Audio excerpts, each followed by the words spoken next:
Mic check, mic check.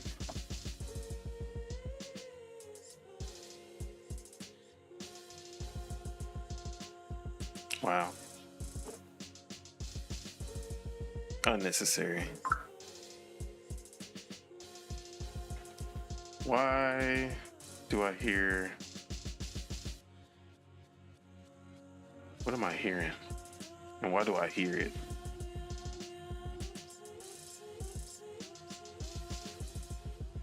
I'm so confused.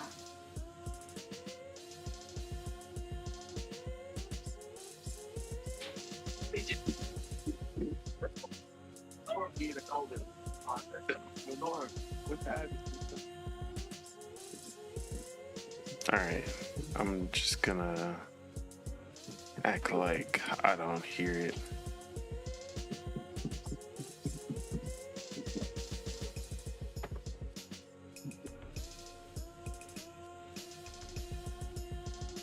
Oh, okay, that's what I was hearing. I'm tripping.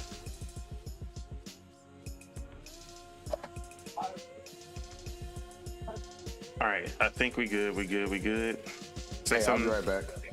Wow. All right. Blah.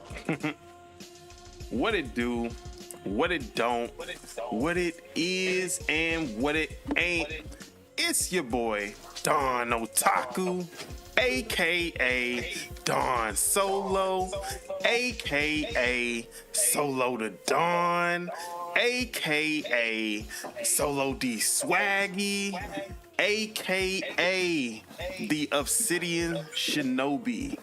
And this is Project Untitled Gaming Podcast, working title, episode 49. And we are not shouting out the 49ers. And of course, I'm here with my day ones to talk about the gaming, the whole gaming, and nothing but the gaming. But before we get into that, let me go ahead and introduce the topics for today. First off, we have the Xbox Developer Direct impressions and recap.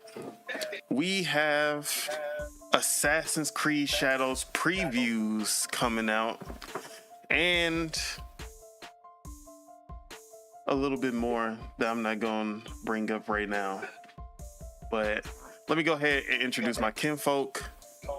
First off, we have Year-Round Spitter, aka Spitter, aka the Raging Demon, aka Maximum Spidey.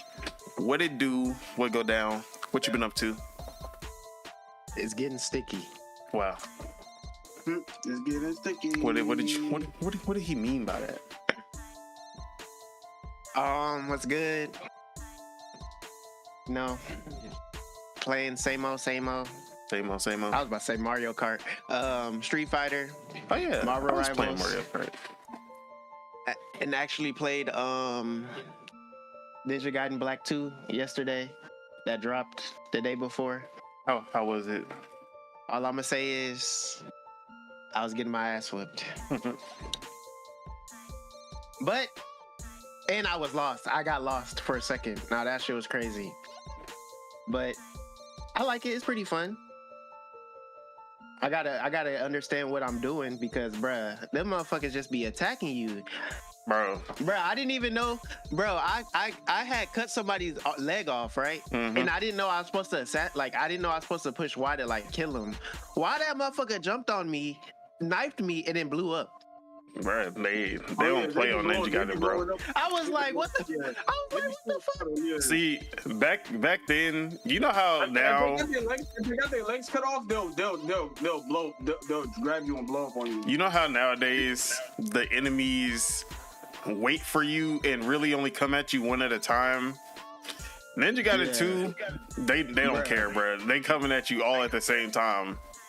Bro, I had two motherfuckers fighting me and then somebody throwing a shuriken at me. Like, bro, let me fight these people without you throwing shurikens at me, bro. Goddamn. It was a different beast back then, bro. But it's fun though. It looking like it's gonna be a challenge. So I'm gonna keep trying to play that. All right. But yeah. And we have the Spirit of Truth, aka Lord Mars, aka Marzarus, aka Z-Ram, aka the only one who beats video games. What it I beat do? video games. My bad. What it do? What go down? What you been playing? I've been trying to rank up in what's we call it? Marvel Rivals. Marvel Rivals. We got some Marvel Rivals news to talk about too. But yeah, anything else though? That's about it. I really ain't been on nothing else. I ain't gonna lie. You ain't get that Ninja Gaiden? I got it, but I ain't hop on it yet. Okay.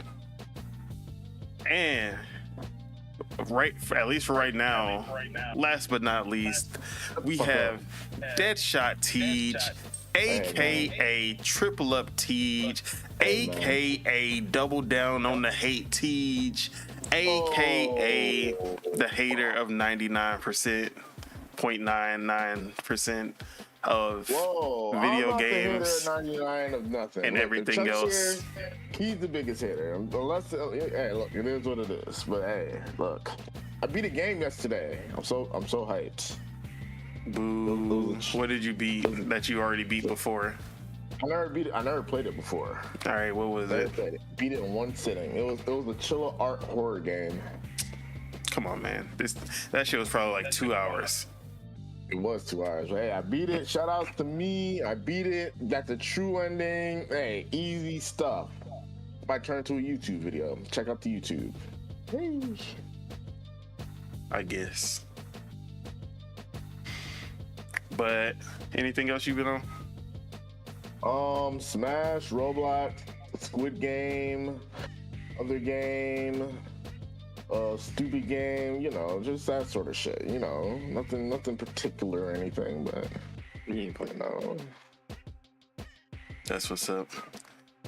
All right. As for myself, Donald Let me Taku. go get that goofy ass guy real quick. All right. Whoa, Oh no, keep that guy where he's at. We don't want him here today. He should have showed up. As for myself, Donald Taku. Let's see. I've been still on Blade Chimera, as you can see on the screen. Now I have one criticism of this game, especially after coming off of what was it? Especially after coming off of what game was it? Prince of Persia, yeah, The Lost Crown. This game is way easier than a lot of Metroidvania out there. This game has almost no difficulty, honestly. It's a little too easy. It's fun, but it's just way too easy. Like I've basically beat every boss without dying. Hey, that's ass, bro. That should sound terrible. But like the combat is so fun that I'm just like going through it. I'm not complaining when I'm playing it, but then I'm just like, bruh, where is the challenge? You're not getting enough substance. Like platforming, there's no challenge. Combat, there's no challenge. It's just like, but it looks cool, it's flashy, and it's fun. But that's my critique, is that it's just not difficult enough. Other than that, though, game, right? Wait, what? That's a Castlevania game, the fake one. Metroidvania, yeah. But yeah, other than that, though, I've been on Unicorn Overlord. We back on. Oh no. Round 2 of Unicorn Overlord. My top 4 of last year. Is this what's being shown right now? Yes. Where's the unicorn? You don't see the unicorn I'm riding on? He's riding the unicorn. That's his speed. Got a horn on his head. That thing looked like one of them things that come out when the. Nah, let me stop. Whoa, this is it. I don't even want to know what he was about to finish with. It's a holy day. like you know when the people come up from the ground. Whoa, That's what is that look like. If you know, you know. You gotta watch scary movies. Oh, But yeah, this is. I don't play scary movies. Oh, that's what it looked like. It kind of looked like Ghost Rider's fucking bike. I can see yo. that. He's just trying to disrespect you.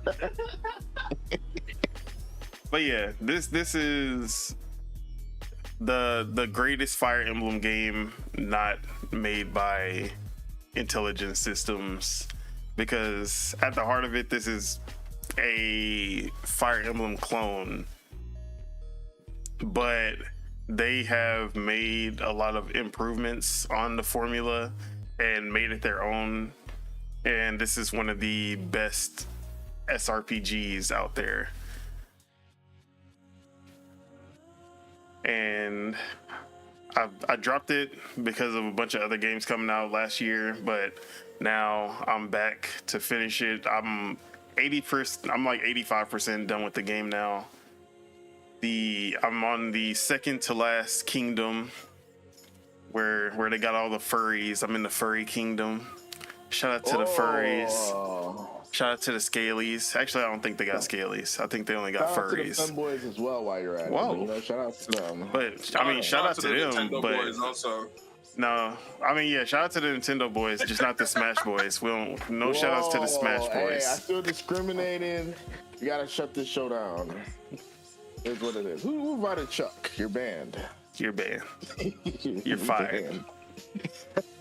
Start learning Chinese, brother. Hey man, yeah, going to China. You're going to China. Why you gotta go to China? We start learning Mandarin, buddy. Wong Dong is calling. Whoa. Okay, we're not going that far. All right. No, it's a real city. It's a real city. Look it up. All right, but yeah, Unicorn Overlord. This game is still amazing, still fun. As Chuck would call it, a Nintendo Switch game. No. It's a Nintendo game, even though it's not a Nintendo game. No. But yeah, man, Wait, we you back talking on. about Unicorn Overlord? Yes. Yes, sir. From 2024? Yeah. Yes, sir. We're starting the year the exact same way we started the year last year? Exactly. Dude, I mean, there's no games that dropped this month. Why are you talking about 2024? What came out? Because that's when this game came. I remember when this game. I just had a deja vu. Oh day my job. god. You feel me? Oh my god. Yeah. All right, but yeah, man, I'm loving it. Only thing is that I've forgotten I've forgotten about all of the units and what they do and what they're good at, and then they're introducing all these new units, and I'm just like, bruh, I don't know how to strategize anymore because I forgot everything. So I'm having to kind of relearn everything from scratch. But yeah, Unicorn Overlord, going hard. All right, the big one. Oh, and obviously I'm playing Fortnite, always playing Fortnite. But the big one, You a softcore gamer. the You shadow a drop hardcore gamer. of the developer direct, Ninja Gaiden 2 Black. First off, all you Souls-likes out there, all these action games out here trying to flex, y'all ain't Ninja Gaiden. Y'all think that y'all the hardest game out there, but y'all ain't Ninja Gaiden. Y'all Black Myth Wukongs, y'all Elden Rings, y'all Bloodborns, Lies of P. None of y'all even come close, bro. Just say what you are. You're a Souls-like hater. Hey man, I'm always a Souls-like hater, but yeah. Whoa, I was saying that jokingly. I didn't think he was gonna stall. He doubled down on it. I am doubling down because back in my day, action games used to have action. Now, everybody want to be a Souls, like, you know what I mean? Everybody want to slowly block and dodge everything instead of going straight into the fight. I'm trying to attack first, defend later, but now every game is defend first, attack later. And I don't got time for that. So Ninja Gaiden had to come and show everybody what it's really about. And they shadow dropped Ninja Gaiden 2 Black, and we're going to talk about Ninja Gaiden 4 later. But it's a return to form, a return to what action games should be. Now, graphically, this remake, A1. They kept the art style, kept the heart and the identity of what Ninja Gaiden looked like, but it's remade for the modern audience, the modern era, and it looks amazing. I saw a comparison. I saw the comparison between them, like side by side, and yeah, bro, they enhanced everything from even how the environment looks and what they chose to do with the environment. They also did a great job of that. So What up, some bagels? He said, "What's Gucci, fam?" Is it the good re-rock or the bad re-rock? It's 75% good re-rock, because I'm about to get into criticisms. So yeah, man, right off the back, like I was saying earlier, bro, enemies do not wait for you. They will attack you at the same time. They do not care. It feels like nowadays, ever since like Batman Arkham and Dark Souls came out, you see this trend where you'll be fighting one enemy and then they'll have only one enemy come and try to attack you. You rarely ever see like all the enemies start attacking at the same time. It's always they'll have the one that steps out when you're surrounded by enemies. Spider-Man especially, you're literally fighting one at a time in Spider-Man. They'll usually have like somebody throw something or try to shoot you, but you'll never have like 2-3 melee characters come at you at the same time, because it's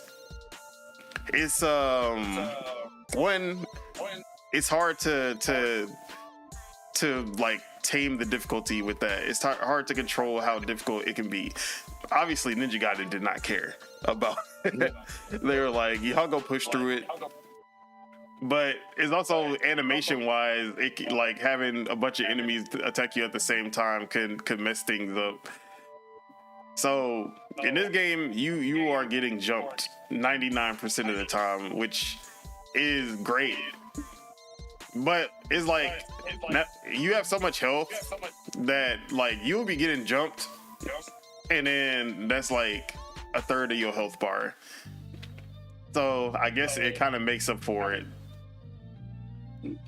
But bro, the action, the animations, the takedowns, the dismemberment, yeah, man, it felt good to be back on this game for the first 10 minutes. Now I'm about to hate. All right, this is not a good remake. Whoa, really? Yeah, this is a terrible remake, actually. Whoa. Y'all thought it was sweet. Haha. All right. This game was amazing for its time. Amazing. But there are things that the Xbox 360 and previous eras had problems. Like there was big problems with one thing in particular that can make or break a game. And I guess back then we really didn't care because it was so widespread. You just kind of fought through it and just said, oh yeah, this is just how it is. In 2025, big 2025, this issue is so non-existent that when you do go back and play a game that does have this issue, it's like, bro, how did we put up with this? I feel you, my brother. I feel you. And that issue is the hardest boss in this game that you're constantly fighting at every second. The controls? The camera. Oh. The camera is so bad. The camera is so bad, bro. I don't look that bad. Like, I see you fighting it, but you don't look that bad. like at the beginning, I was like, oh, okay. Once I started getting into the super enclosed spaces, yeah. And then I was remembering this man TJ talking about, why is it wide open areas and it used to be closed space. I realized why it's not closed spaces anymore because the camera is terrible. Yeah. Hey, I was right though. I mean, look, you're the not lying. new That shit was Gaiden bad. look wide open now compared to the old one. Like, look at this hallway you're about to walk in. That's what I think of when I think of Ninja Gaiden. Like little fucking weird ass hallways and like. But that's also like due to that. limitations of tech. Like, it's easier to have all these enemies in an enclosed space than having a wide open area where you have to render way more stuff. But yeah, I don't think I'm gonna play through this entire game. Like, with a remake, you should remake and rework everything that was wrong. Like, if you're remastering, cool. Remaster, you're basically leaving the game as is and just making it prettier. But they went through the trouble of remaking this game in a new engine. But somehow they still kept this wonky ass camera. Why? That's part of it, bro. And that's look, that's Artistic part of the direction. difficulty for sure. That is part of why this game is so difficult, because getting the camera stuck in a wall, and then you in the middle of a fight, and you're trying to like, I'm like, bro. He's trying to change his camera settings right now. Like, like, I'm literally on there trying to change my camera settings, bro. Ain't no way, bro. Ain't no way. So yeah, I'm gonna keep playing just because, bro, it feels so good to play until the camera, bro. Sometimes the camera when you're trying to platform is wonky. Especially like when you gotta, but like it also, like when you're in a room fighting, depending on where you go, the camera just switches by itself. Also, I'm not gonna lie, the first game was way worse. Yeah, it's like late 360 Xbox One era, camera issues just started not existing anymore, and you don't think about it anymore because it's no longer a problem. Yeah. But that PS2, PS3 era, bro, them cameras used to be. 64, yeah, 64 with Mario 64, like, bro, that camera, bro, like the camera issues used to be crazy. So yeah, I used to hate the camera. I used to remember playing Mario 64. The whoop whoop whoop. I'm like, bro, Lakido, what are you doing? What up, Lord Metroid? So I have a love-hate relationship with this game. I want to love it because the action is so good, but man, that camera is despicable, bruh. Find the hardest boss in the game. I was gonna watch Maximilian Dude play it, but I was like, you know what? I'd rather not. Personally, shout out to him. But yeah, that's what I've been playing this week, though. All right, with that, Unicorn Overlord. I already talked about Unicorn Overlord. Oh, I was just saying that's the only things you played. Oh yeah, Unicorn Overlord, Blade Chimera, and Fortnite, and yeah, Ninja Gaiden, Fortnite. Oh wait, bro. All right, speaking of old games, me and my girl. We were playing Mario Kart 8 Deluxe. Shout out to Mario Kart 8 Deluxe. Oh no. Getting ready for that Mario Kart 10. Not 9, 10. Mario Kart 10. And there's still a bunch of cups that I haven't played, all the DLC.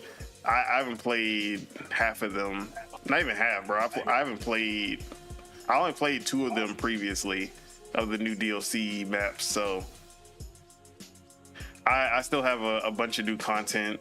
So we were playing Mario Kart 8 Deluxe, having fun. I came in first as usual. And then, we were reminiscing because she was like, why don't they do the ceremony at the end like they used to do in Mario Kart 64 where everybody drives up and then they get on the podium? Yeah. And then I was like, yeah, bro, they did used to do that. I was like, you know what? We should play Mario Kart 64 through the Nintendo Switch online thing. And she was like, yeah, all right. Fuck Mario Kart 64. Fuck Donkey Kong. Fuck Rainbow Road. Fuck the Ghost Town. Hey, I will. Banshee Boardwalk. Let's go. The Special Cup is the worst. Is that the one with the Donkey Kong thing? The Donkey Kong level. The Yoshi's Island, the Banshee Boardwalk, and Rainbow Road. Bro, so hard. Terrible.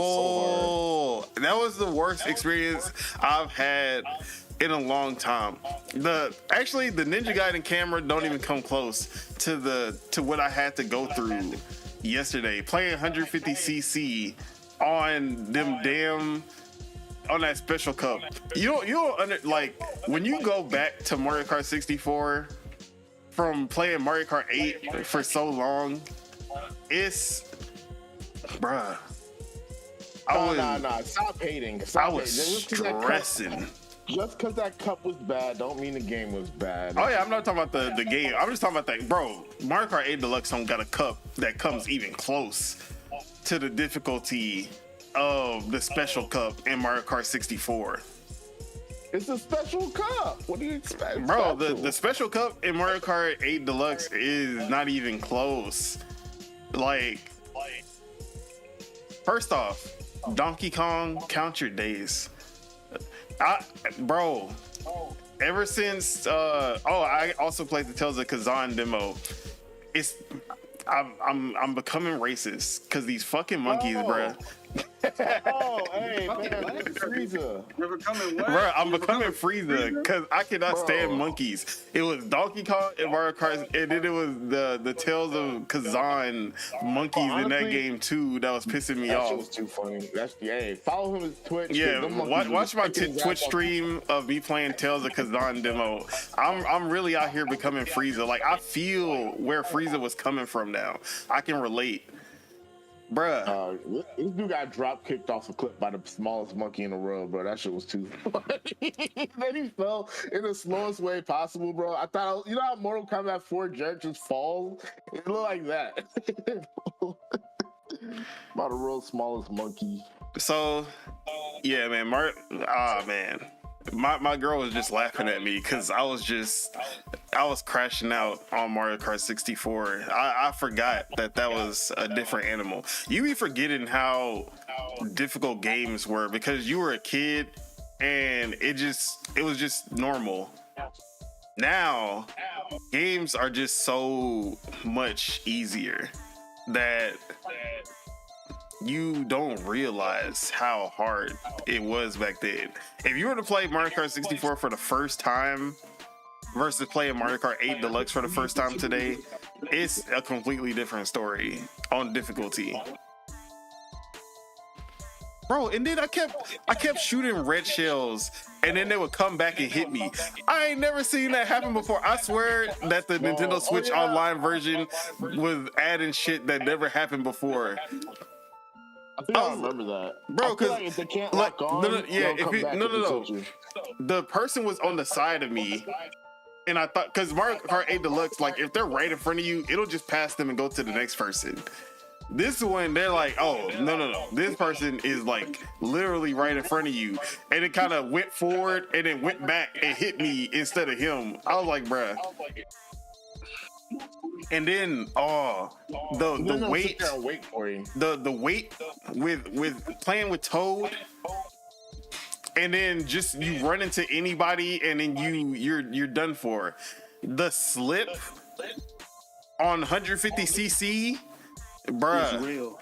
That slip, I thought Brawl was bad, but I'm over here I'm trying to make a turn and then I'm trying to like correct myself. I hear, I'm like, bro, I could not, like, Mario Kart 64. Count your days. I was cussing out Miyamoto. It's been 25 years since that game come out. leave Miyamoto alone, bro. But yeah, that's all I've been playing though. All right, let's go ahead and get into the first topic. Xbox Developer Direct. We live streamed it, but we're gonna do a quick recap of what was announced and our impressions. But let's start with the person who was not there. Hold How on. you gonna start with me? Well, you asked me what I played. Oh yeah, Huh? I forgot that you showed up late. Showed up late. Hey man, All right, what you been on, Rust? exactly. So that's it. That's basically it. Can't say Just it. wanted to state that. You know what I'm saying? We're enjoying ourselves right now. But for the showcase, all right. So, the duality of man, because I have my personal take and I have my professional take. So my professional take would be, it was splendid. It was, top of the line, first of the year. They did their thing. Shout out to Xbox. They gave us new games. They shadow released. What else could you ask for? They covered all boxes, like Lord Mar said in the episode. They're inclusive, DEI. Wow. Oh They checked all the marks. So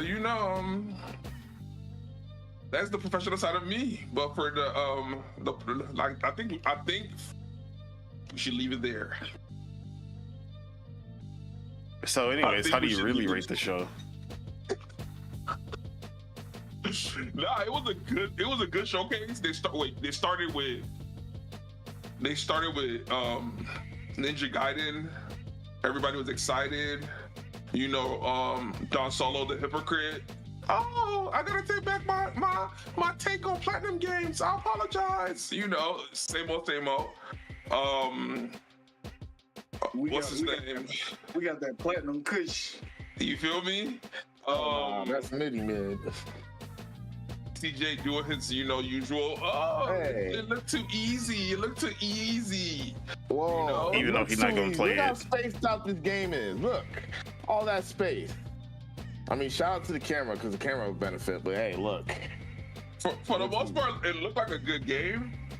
It's about time.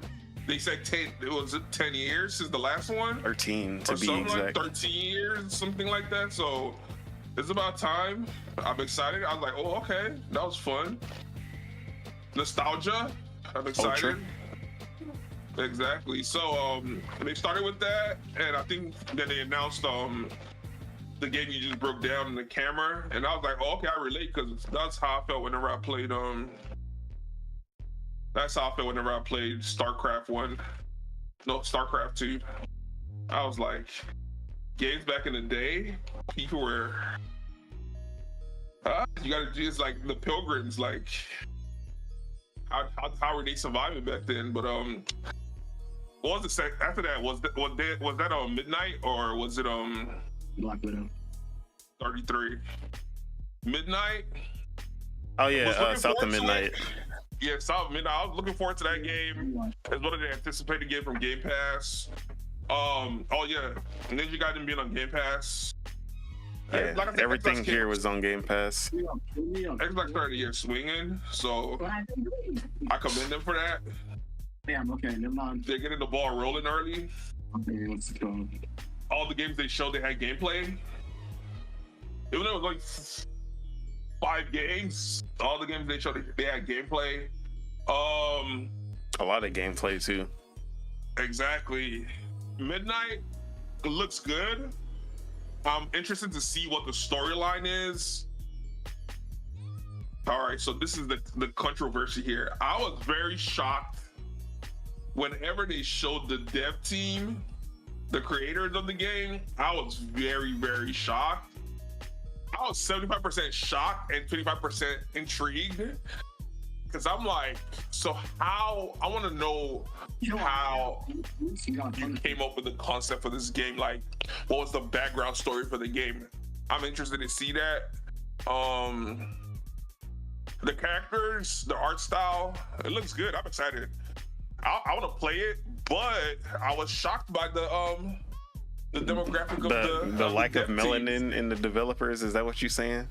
It was very because the game felt so True. organic. Yeah. Exactly. So it was crazy whenever I saw it. So I was stunned like for a minute. So I honestly wanted not, and also not for like any like malicious intent. I honestly just want to know how they came up, like the background story for the game, how they came up with the concept.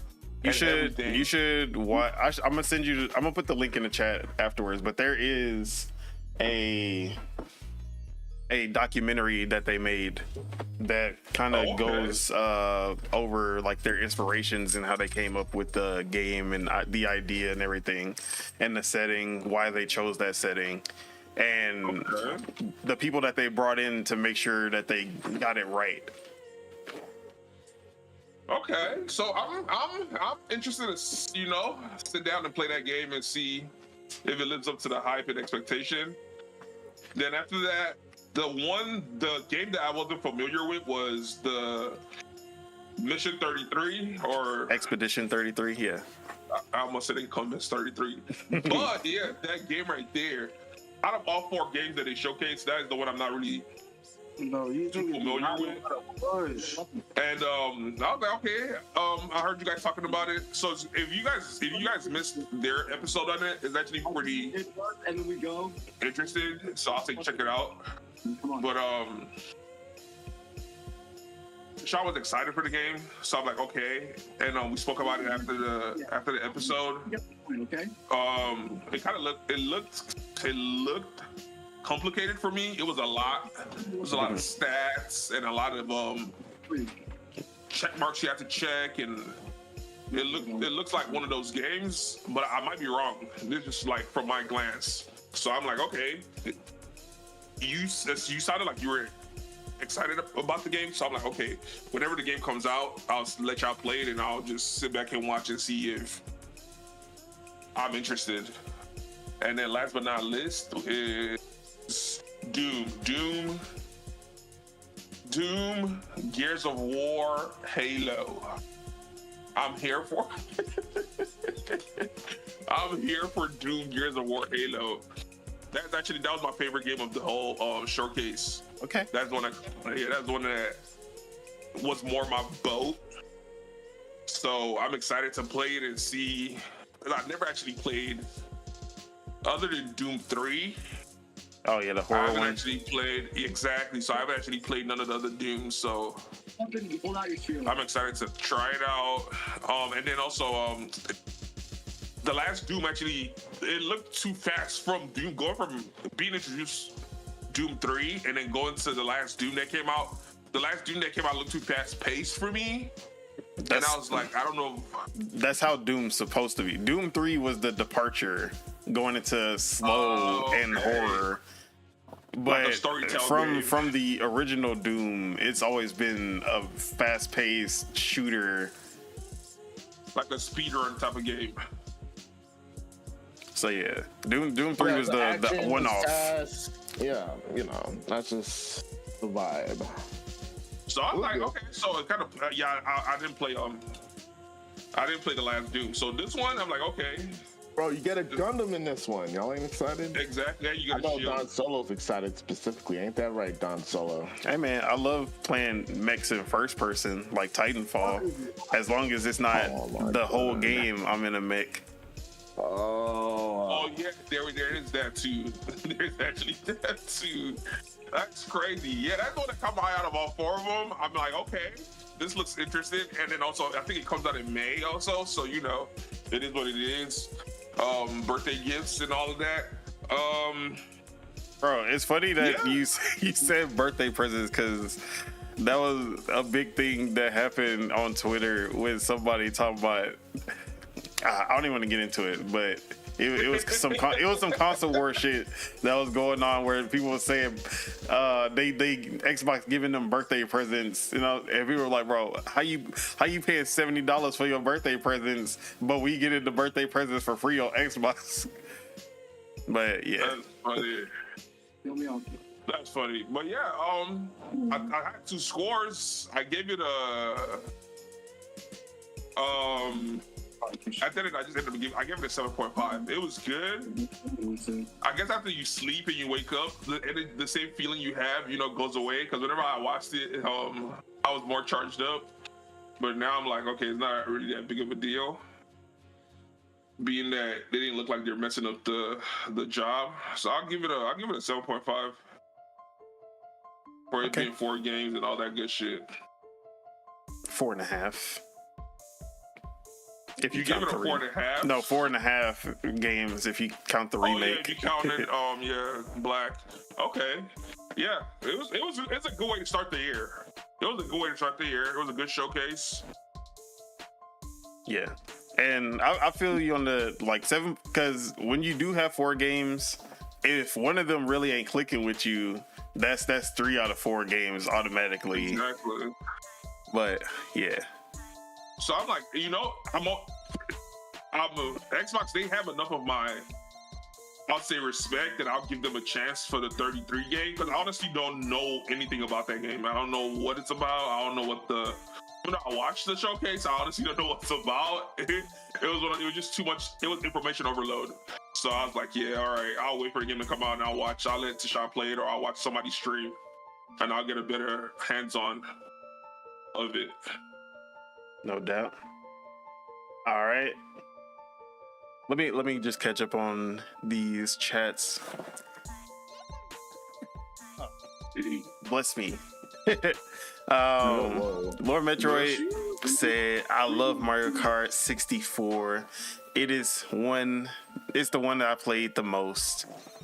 And he says, damn monkeys, LOL. He said, I played the Kazan demo. I like the game quite a lot. And Chuck, wait. Sorry, I don't have my phone, so I cannot read these small chats on this PC. He says, Chuck ignores the right question. Yeah, you read it. Go ahead. You know I'm out of it. I can't see shit. I'm not watching. I don't have the live stream up right now because I'm playing Rust. So if you're in the chat, I apologize. I'll probably pop. Yeah, TJ, you got me on reading chats. Me? Yeah. Yeah, I can read chats. It's nothing, bro. Just make it bigger on your OBS. What are you doing? I don't know how. Okay. Control plus, just like a browser. He just learned something today. That didn't work. He learned something. You can't trust this man. That ain't do nothing. It works on OBS. Are you on OBS? Obviously, I'm on OBS. All right, I got a better idea. I'm just gonna make it. I'll just read it while you cheat. He thinks he's slick, LOL. Speaking on Chuck, that's what Lord Metroid Look at said. that. About what? Who said that? You think you're slick. You think you're slick. Who said that? Lord Metroid? Oh, see, you should have been done. I've been telling you to just make your chat bigger for the longest. See, but the layout, I can't change the layout, so it's just gonna be sticking out. I might just have to get a whole new layout. That's all it Nah, is. you don't need a layout. You just change the If you need another monitor, that's what you need. That too. You don't need another. Yeah, you do need another monitor. Just get a I don't have space for $60 another monitor though. $60. I don't have space for another monitor. 60. That's where I'm at too. Make space. I'll have to put a monitor on my wall. All right. Anyways, Lord Yeah. Metro said he thinks he's slick, and Lord Metro says I don't care about the race of the developers as long as the game is good. That's my personal opinion. He also says Ninja Gaiden 4 for him personally as his top game. And Sebago says, but people are complaining about these circle prompts in Doom. The circle prompts. Oh, that they were playing on PlayStation. Yeah. Wait, did they? Oh, I didn't even notice that. Did they? I didn't even notice it. I didn't even notice that. Oh my god! Look, it's day one for you guys. What more do you want? What more do you want? I'm playing. Hey, it is what it is, man. Also, for your chat, if you want to make it fit, right-click your chat on OBS and go to properties and just change the width and height. And that should squeeze it to where you want it to be. I just be like, like that. That's what I do. Whatever floats your shopping cart. I don't care. But yeah, let's go ahead and move on to Deadshot Siege. Now that you've slept on it, has anything changed? No, not particularly. No, not at all. But you know what? I'm happy. I'm happy for Doom coming out. I love like it gave me Doom vibes. It seems cool. It seems fun. Doom's what I'm most excited for, I think. And then what else am I excited for? Oh, my bad. It wasn't that they were playing on a PlayStation controller. It's that the prompts for the glory kills have the circles above the enemies, and they were saying that it looks like a mobile game. Which I didn't get that vibe at all. I didn't even notice. Like that's what I'm saying. I didn't even notice. People be looking for stuff to complain about. Look, I'm excited for Doom. Doom's my number one pick for the year. But Ninja Gaiden seems cool. Like both of them seems cool. South of Midnight, I'm like 50-50. I know I'm not gonna play it, but I'm not gonna hate. There's too many people hating's too easy, you know? Like so sometimes, you gotta expose yourself and enjoy things, you know? So hey, I'm gonna talk about what I like. Doom looks pretty fun.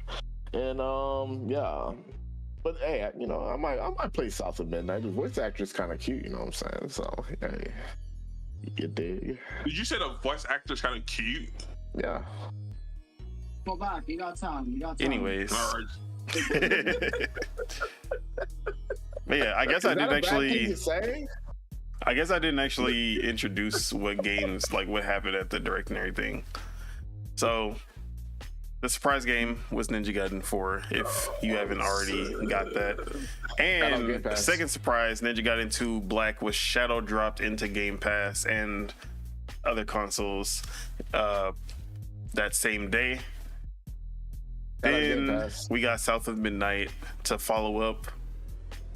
And after that, it was Clear Obscure Expedition 33 from Sandfall Interactive. And last, to close it out, Doom: The Dark Ages, which looked amazing as well. So yeah, Spirit of Truth. But bet you got a nice booty. Look, I should have never said anything. Look, they're turning into animals in this chat. They're turning into animals. First off, you wear the prime animal. I thought you was cute. Look. Look, cry about it, Chuck. That's all I'm saying. Cry about it. Me saying what I said is wrong, I don't want to be right. Cry about it. You see the reaction of it, and he doubled down. And hey, look, triple down T's. That's where we're back. We're back, baby. One must be honest. That's what I'm saying. We could understand the be honest with your gooning to certain games. Certain nuances. They stick out to me a little bit. It's all good. About the game. Yeah, about the game. Then the background procedures of what happened to make the game. Hey, be like that. Oh man. So yeah, Spirit of Truth, Lord Morris. Has anything changed since the live stream? Have you had some time to sleep on it? Nah, everything the same. Okay, you gave it a 9.5, right? Yeah. All right, but Boone side? Oh my god. just to recap, what were your highlights? My highlights were Ninja Gaiden because I called the re-rock. You feel me? And what's it called? Odyssey 33. Expedition 33. See what I'm saying? And the next game is stick. Wait, what? If the name can't even stick, how do you expect the audience to be intrigued or? As long as the 33 sticks, that's all you need. Unless you accidentally get it confused with 33 Immortals, which is another game that's coming out this year. I ain't gonna lie. I swear to God, I've been confusing them two games because I was like, bro, this don't look like 33 Immortals. Man. What the fuck y'all hyped for? What was all this hype? So yeah. All right, Expedition 33 and Ninja Gaiden for you, okay? Spitta, has your impressions of the show changed? And what were your highlights, just to recap? My impressions really didn't change. I think I gave it an 8. My 3 games was obviously Ninja Gaiden, South of Midnight, and and then Doom, and then Ninja Gaiden 2 Black. That's 4 games, sir. No, I'm just playing. I didn't want to call Ninja Gaiden 2 Black, but I had to. Expedition 33 looked interesting. I'm not gonna say it didn't. Every time I see it, I've been like, dang, I might try this game, but I just don't feel like doing turn-based. Wait, hold on. It's a turn-based game? It's a reactive turn-based game. Never mind on everything I said about trying it. Oh, this guy don't play. He's not a if real there's gamer. if there's any turn-based game, I think you would get into. I think it would be that one. Yeah, the reactive turn-based The only it's turn-based making me more interesting to me. What was the 4th game? Doom. It was Expedition, Doom, South of Midnight, and Ninja Gaiden. Oh, that's it? Oh, well, yeah. Bro, I hate to say it, the only turn-based game I can see Chuck playing, I'm sorry, Miyamoto, it's Pokemon. Miyamoto. I don't think he... Hey, man, look, he like animals. You like animals, Chuck? But yeah, for sure, the 2 for sure, Ninja Gaiden. Not really. South of Midnight, and then Doom look interesting, and then we'll see about Expedition 33. I'm gonna be playing 33 Immortals instead. Sebago says he likes the number, actually has a meaning for the plot. 33, Expedition 33. That's the thing, the story, like when you explain the story, how they gotta try to fix all that shit before the age shit, like that shit sounds interesting. Like that's what makes me want to kind of play, because that's a good plot, and I just want to see how basically that's a paintress came into the world 67 years before and started counting down so that the life expectancy of everyone is knocked down every year from 100. Now they are at 33, and every expedition before they sent out, the people never returned. So this is the story of Expedition 33, where they have to stop the paintress before another year. Everyone at the age of 33 is wiped out, basically. You're pushing by yourself. Hold up.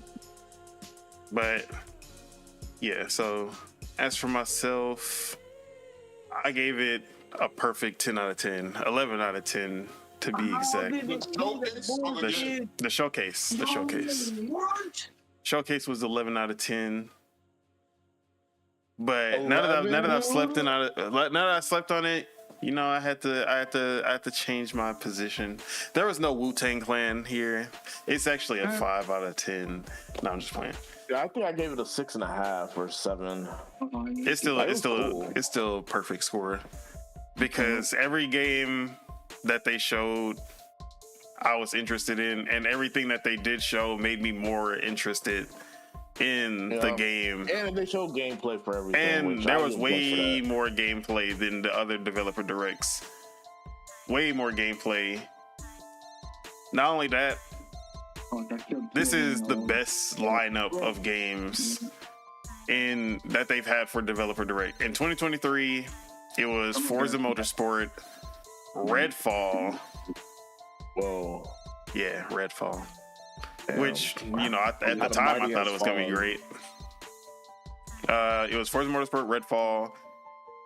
It was Hi-Fi Rush was the secret game, which was a really good shadow drop. Minecraft Legends. And I'm forgetting what the fourth game or the fifth game was. Let me see. I forgot. But it was like I'm like sort of interested in Forza Motorsport. I'm barely interested in Minecraft Legends, although they did make it look appealing in that direct, but not really enough. And then Hi-Fi Rush was like the main thing that was like, oh, like this was crazy that they shadow dropped this new game. And it was actually really good. 2024, it was Avowed. It was Indiana Jones. It was... What else did they show? Why am I forgetting? It was Avowed, Indiana Jones. Visions of Mana was the secret game, which was a third-party game, and it wasn't in Game Pass, which was a terrible surprise that they put in there. And then the last two games was... Aura History Untold. And... I have no idea what the last game. Why do I always forget the last game? Fable? That's what Lord Metroid said. No, Fable. No, they didn't show Fable last year. Not at the direct. Fable was the June showcase. Whatever it was, obviously it wasn't that important. I know every game. So, what games released last year for Xbox? Because now I'm kind of. Oh, Hellblade 2. That's what it was. A forgettable game for sure. So yeah, it was those four. Damn. What just happened? Why did this CD just skipped? Everybody heard you let one rip. Okay. Yeah, it was Hellblade 2. So it was Hellblade 2, Avowed, Aura History Untold, Indiana Jones, and Visions of Mana, which Visions of Mana, I was pissed that they even decided to put that game in the direct. Indiana Jones, Avowed, and I was excited about all these games except for Visions of Mana, but Hellblade 2 didn't meet expectations, and they really didn't show much gameplay in that direct for it. Then Avowed ended up not even coming out that year. So now we have and also the release dates. They were not putting release dates on these games. It was like, oh, this was coming out fall 2025. One of them was just like 2025 with no window. I think Indiana Jones was just 2025, no window. And it's like, bro, we wasn't getting no release dates in the directs before. Now, besides Ninja Gaiden 4, which was fall 2025, every game has a release date, and it's in the first half of the year. Like, we're gonna be playing it soon. Everything else, like, we only got Hellblade 2 in the first half of the year last year. Only Hellblade 2. And that was in May. So the first 4 months of the year, we had no first-party games. This year, like PlayStation don't got nothing. This year we got Avowed in February, which wasn't at the Direct, but just to point that out, Avowed was in February. Then April, we have South of Midnight. May is Doom. And then the second half of the year still has Ninja Gaiden 4, Fable, Outer Worlds 2. Is there really nothing on PlayStation's schedule this year? Like, I don't know anything that's like PlayStation exclusive. Death Stranding 2 and Ghost of Yotei. Oh my god. Oh, I almost puked. Oh, and MLB The Show, because MLB The Show comes out every year. Oh my god. On Game Pass. It's on Game Pass? MLB The Show drops on Game Pass day one every year, but not on PlayStation Plus. Oh my god, they can't take your dub, boy. So yeah, this year this lineup, quality wise and the release dates, is looking like the best lineup that we've had for the Developer Direct. And wait, one question, my bad. I keep cutting you off. Last year, right? Like last year, 2024, right? What PlayStation had Helldivers that dropped in like January or February, right? February, yeah. And then they had nothing until Concord in August. And then Astrobot in September? Yes. Oh, okay. All right. I was just trying to... I mean, technically, they did have Rise of the Ronin and Stellar Blade, the third-party exclusives, first-party. So you can count those as well. Was kind of mid. I heard it was kind of mid. I heard it was okay. Sabagos liked it. Groundbreaking. Like, it was cool, but it wasn't like, you know... By the way, like people said they like Sekiro better for reasons. And people obviously, it was never going to be Sekiro. Well, I know, but you know, like people liked other ninja games or like Ronin games, like for other reasons, I guess, compared to that. So Ninja Gaiden though. Let's just talk Ninja Gaiden for a second. Bruh, dream come true.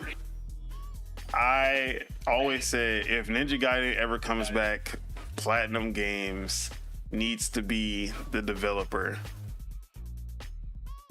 And when that Platinum logo popped up on screen, bruh, it was a phenomenal feeling of just like, I can't believe they actually did the thing that I never thought that would happen. And then the fact that Xbox was publishing this at the same time is even crazier, because Xbox gathered this team and was like, yeah, this is how it's about to go down. Xbox of all people had the Xbox was able to get Team Ninja and Platinum together to make a Ninja Gaiden 4. Never would have thought this would happen. So yeah, especially after Scalebound, this is the perfect apology for Scalebound. That's how I feel. like, and even Phil Spencer said it in his interview that he had yesterday. He was like, this was what the fans deserved. Like so I don't know. I'm gonna have to bring up the quote, but bro. That gameplay, it looks just as sick as any big Platinum game. Now, like Chuck had brought up, I was kind of concerned about Platinum Games because Hideki Kamiya left to create Clovers, and then the Astral Chain director left to... we actually don't know where he's going. We just know he left. And I think the Nier Automata director has also left. So the best developers, or like the best heads at the studio, are gone. So I was concerned, like, okay, what is happening at Platinum? Because we didn't have any games announced that they were making, and you just hear all of these people leaving. It was like a mass exodus. It's like, damn, is Platinum gonna be the same Platinum? And now my answer is here. This is the same Platinum. Platinum is still the greatest character action developer as far as I know, until further notice, until we see what Clovers and all these other studios do with the people who left. But as of right now, Platinum is still on top when it comes to character action games. Nobody's touching them. This is an off-topic, but not off-topic question. How would you feel if Platinum Games helped with the next Dead or Alive? Hey, I don't think Capcom need it, but that would be dope as hell. Now that Hideki Kamiya working on because Hideki Kamiya was the one who created Devil May Cry. And my bad. I didn't say Devil May Cry. I meant Dead or Alive. Oh, Dead or Alive. Nah, not Devil May Cry. Platinum making a fighting game? They don't have a fighting game yet. I don't think they've ever made a fighting game, so that'll be I don't know. But after seeing how RGG was doing that virtual fighter, maybe action games you can kind of correlate it to a fighting game and make it work. I think Platinum could probably pull it off. So yeah, Ninja Gaiden 4 I'm most excited about because of just the nature that I didn't know about it. I mean, there was rumors. I was like, I don't believe it. But when Team Ninja's intro showed up, I was like, yeah, it has to be Ninja Gaiden. And then but it being a Platinum release also was just like, bro, I would have never expected this. So, hold on. Let me get my camera back. Whoa. Okay. Hold on, I'll be right back. I'm excited for Ninja Gaiden 4. Hold on.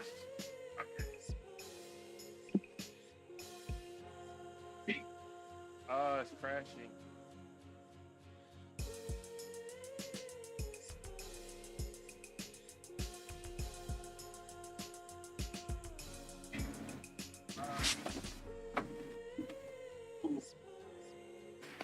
Okay, my bad. So we actually had Phil Spencer. He did an interview with Danny Pena and Paris Lilly of Gamertag Radio. Shout out to them. They were doing their 20th anniversary. And they were able to interview Phil Spencer. And they actually got to talk about Ninja Gaiden 4, where he went on to say that the first conversations about Ninja Gaiden 4 started 6 or 7 years ago. After he visited Japan, he went to Koei Tecmo Studios and he pitched making a Ninja Gaiden 4, pitched getting Platinum Games involved, and it all started from there. And he is happy about progress with publishers from Japan. There's always more work to do, but he is very excited about Ninja Gaiden 4. He goes on to say, this is what the Xbox community deserves, and I want to stay focused on that. So this game has basically been 6-7 years in the making, which now knowing how development goes, that makes a lot of sense. Depending on when they started development, I would say probably it would be 2020, 2019. So, but Platinum's usually pretty quick when it comes to, well, never mind, I can't say that anymore because Bayonetta 3 took forever. We still don't have a Nier sequel, so maybe it is taking them a little longer than usual. But yeah, other than Ninja Gaiden 4, Claire Obscure Expedition 33 is probably my second I love JRPGs, and this active turn-based style is my favorite. Shout out to Nintendo for making that a big thing. We all know who it was. But yeah, man, that game, the premise, the art style, and yeah, the world, everything about that game just looks cool as fuck. Can't wait. So that is the recap of the Direct. But now I just want to talk about Game Pass in general, because at this point in 2025, Game Pass is undeniable. And for the first time, it seems like they have a lock on everything. Every month in the first 6 months, there's a lock-in for a big game. So January, we just got the shadow drop of Ninja Gaiden 2 Black. But also, there's Sniper Elite Resistance coming out as well. February, Avowed is the big first party game. But I believe there was some more like big ones coming to Game Pass in February as well. Supposedly Crash 4 is also supposed to be a February release. Not that I care about that, but some people might care about Crash 4. March, I actually don't think there's anything for March, at least not announced yet. Oh, no. March is Atomfall, which is Rebellion Games' new IP. The team that made Sniper Elite. They also have this new first-person Fallout style game that's also dropping in March. So there is that as well. Still nothing on Towerborn? Towerborn. I don't even care about that game anymore. You lying, but I understand. So yeah, Towerborn maybe could fit somewhere. Actually, where would it fit? It would need to come out January, but yeah, bro, I need everything to come out before April, cause nah. Yeah, April we got two big games, South of Midnight and Clair Obscur Expedition 33, which I actually like that, because maybe South of Midnight isn't a big game on its own. Maybe Expedition 33 isn't a big enough game on its own. Like compared to Avowed and like Doom and Ninja Gaiden, they can take a whole month for themselves. But putting them both in the same month, 2 weeks apart, yes, like that works really well to flesh out April. You gonna be mad if they both hit and you don't know what to play. They're 2 weeks apart. That's what. You gonna be mad if they. But what if, bruh? You never know. So yeah, like I think that's a good way to flesh out April, having smaller big releases in the same month, at least 2 weeks apart, and it feels like they really did curate this year's lineup, because they just had the releases in time to make this happen, where they could have Avowed in February, the Shadow Drop in January, March Atomfall, April have Clair Obscur and South of Midnight, and then May Doom the Dark Ages. It's crazy how we're getting those games, and then they're still dropping like other games, exactly, smaller games, and like, we still don't even know what other games are gonna drop at the same time as those, because it's always gonna be more releases getting announced in Game Pass. Yeah, bruh, shout out Game Pass. So I'm already calling that this is gonna be the greatest year in Game Pass history, and probably won't even be close. Not to cut you off. Mm-hmm. Crazy how I want guys to go watch episodes from January 2024, and now hearing the tune he's singing January 2025. What is the tune that's changed? How Xbox go from "It's Jover"? That was the favorite phrase in 2024. It's Jover. I was never like that. You know? I know what you're talking about, though. I know what you're talking about. Though. But when did I ever say Game Pass was Jover? Oh, yeah, no. he did say Xbox. He got it. That's a good one. He got it. I always look. My complaint was that we were losing Xbox and getting Microsoft Gaming. Not that we were losing. Like Game Pass is always going to be Game Pass. And I'm still at the point where we're losing Xbox and we're gonna have Microsoft Gaming. Xbox, as what we know, is no longer that Xbox, and now I'm like, okay, it is what it is. Like, I can't change it. It's not gonna change. Whatever. I'm not complaining about it anymore. I'm not gonna talk about it anymore. But I like that. That's growth. I like that. I like that for you. It looks good. Because even watching this direct and seeing them market the PS5 in the Xbox Direct, that is all. Like, I was like, I'm just gonna leave it alone. It is what it is. But yeah, that's funny. That's funny. It's growth, guys. Lord Metroid, I'm expecting that from you also. Lord Metroid don't care. He just You talk about guy.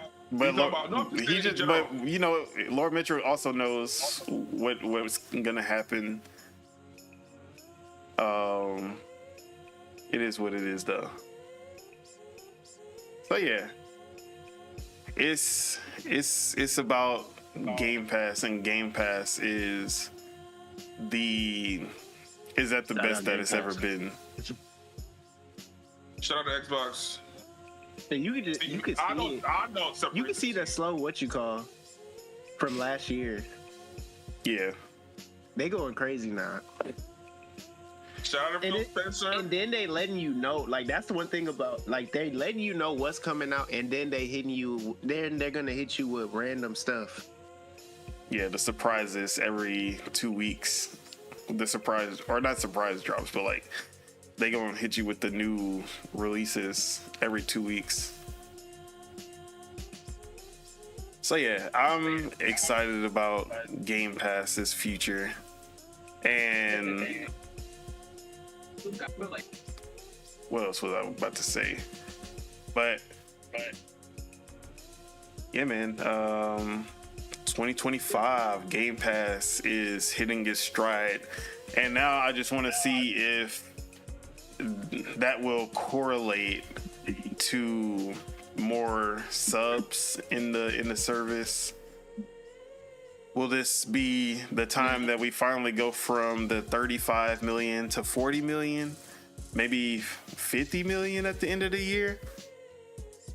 Is Xbox actually going to market Game Pass? You know, that would actually help with getting subscribers, but that seems a little too much for little old Microsoft. No, they've started. I think they kind of have started. They've started. I told you we're seeing Xbox Game Pass everywhere last year. Even at the Streamers Award, the host had a whole Xbox dress on. Which I want to say I was watching a sport. See, I'm talking about, yeah, it needs to be at sports events. It needs to be, I'm just going to turn off my camera. My camera tripping hard. I know I was watching a sports. I don't know what it was, but I know they were talking about, they showed a game twice, and they said, all I kept hearing was Game Pass, Xbox Game Pass, but I don't remember what the game was. That's the type of marketing we need to be seeing. We need to be seeing YouTube ads. We need to be seeing Twitter, Twitch. Like, it should be Xbox Game Pass everywhere. Yeah, they should use both those things. The shit that they're doing, if they're gonna use that everywhere shit, they should use that with Game Pass. Game Pass everywhere, like this on Game Pass everywhere. Like that should be the three. Like just add Game Pass. You ain't even gotta add Xbox. Well, you gotta add Xbox, but I like Game Pass. I like saying Game Pass. Shout out Game Pass.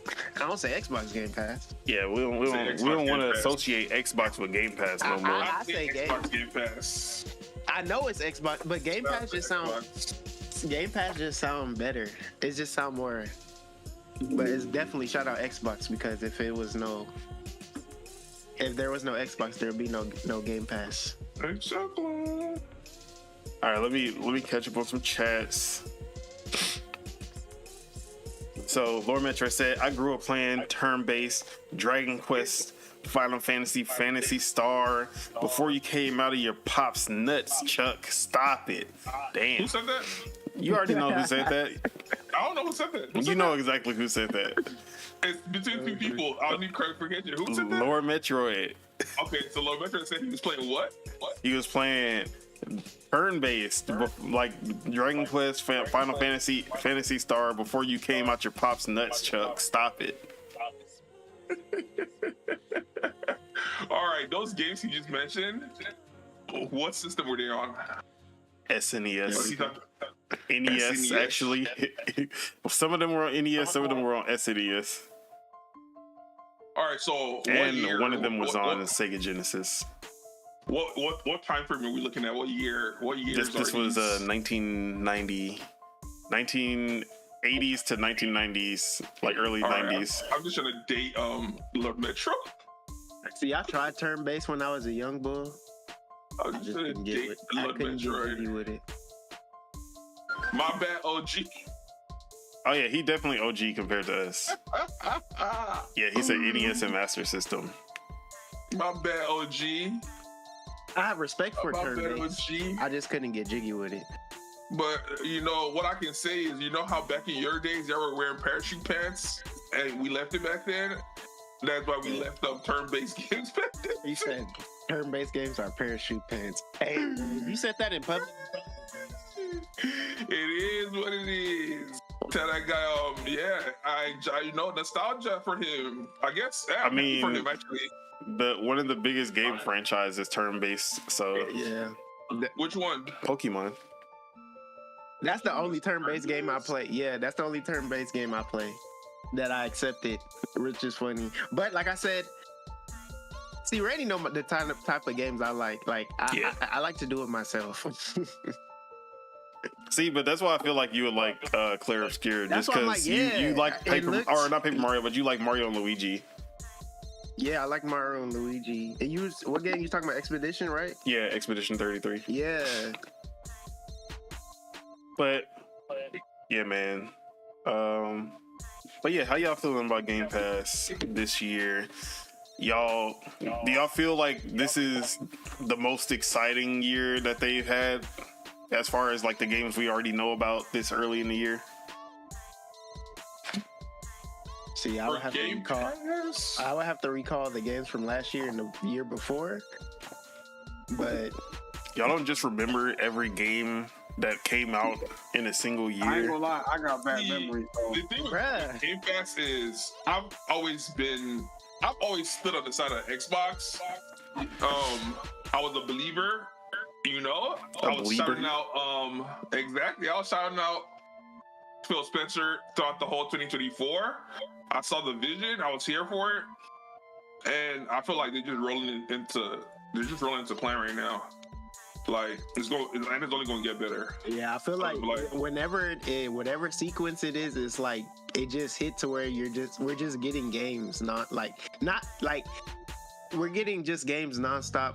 We're not getting Like, big we're games finally, like, nonstop. we're about We're about to be in now we're about to be in a sequence of where we're about to start getting big games every month with So small dialing in. games included, and then the mystery games too. So it's like they really figuring They're really hitting their getting stride. the formula. They're getting that like, cadence down. And they're this is finding a the vision that Phil Spencer has always talked about, but we've never actually experienced it before, where he's always like, we want to have one big game every quarter from first party. Now he's like, we haven't hit that before, but now we're at the point where we're getting multiple big games in one quarter from first party. Exactly. Yeah. And then they're letting us know, letting us know when they're coming out. They're not trying to hide. Like, they're not trying to just show us something and be like, yeah, it's gonna be out. Yeah, and Like, some of them, they're telling us, oh yeah, fall. Like, Ninja Gaiden fall. But at least we know it's fall. yeah, and see, fall is like, okay, even if it gets pushed back a little to winter, you still there's a big chance it's coming out 2025. If they would have just said 2025, you'd be like, is it actually gonna come out 2025? But with the amount of gameplay we saw, I could see it making it, because it looked pretty polished and not ready, but like it looked like they were pretty far in. Yeah. So yeah, that shit look good. it's also just gotta like, keep- what else was I about to say? So he's always said that he's trying to get Game Pass to the point where there's I guess one per quarter. Now we're hitting the cadence where, with all of these studios, especially after Activision, because he said this before purchasing Activision. Now we're in a point. Oh, and we always forget, Call of Duty is every year. Call of Duty is the holiday, like October, November. There's gonna be a Call of Duty in there. Yeah. So that's also first party. So right, that's always a lock for that holiday period. Bruh. So yeah, we got. Yeah, I always forget about that when I'm talking about the games that are come out later in the year. That's also a part of that. But what else do you think? Like, what else does Game Pass need to do to grow? Like, the games are finally here. Do you think the games, the first party games, hitting every quarter is enough to bring people in, or do they need to do something else? What would they need to do? Or I should say, like, their first party games. Are their first party games enough to bring people in, or do they need to, like, is it going to be marketing that gets people, or do they need different types of games to bring people in? Like, their first party games aren't enough. No, it'd be a combination of both. It would be a combination of all of it. It just depends on like what percent of which, like how you divvy it up. But the game for sure are gonna do it alone. Like I always say, if you got good product is gonna sell itself. So if they have good games, that's gonna be a big factor. That I feel like the number one factor. Especially if you're in the gaming industry. So if they have good games, that's gonna put them in you know what I'm saying, that's gonna put them in good standing with the gamers. And marketing for sure, if you want to get like, because you want to draw in the more obscure gamers and the casuals. So yeah, the number one for sure. Number one, keep blessing the audience with good games and good titles. And then second gear, focus on your advertisement dollars. And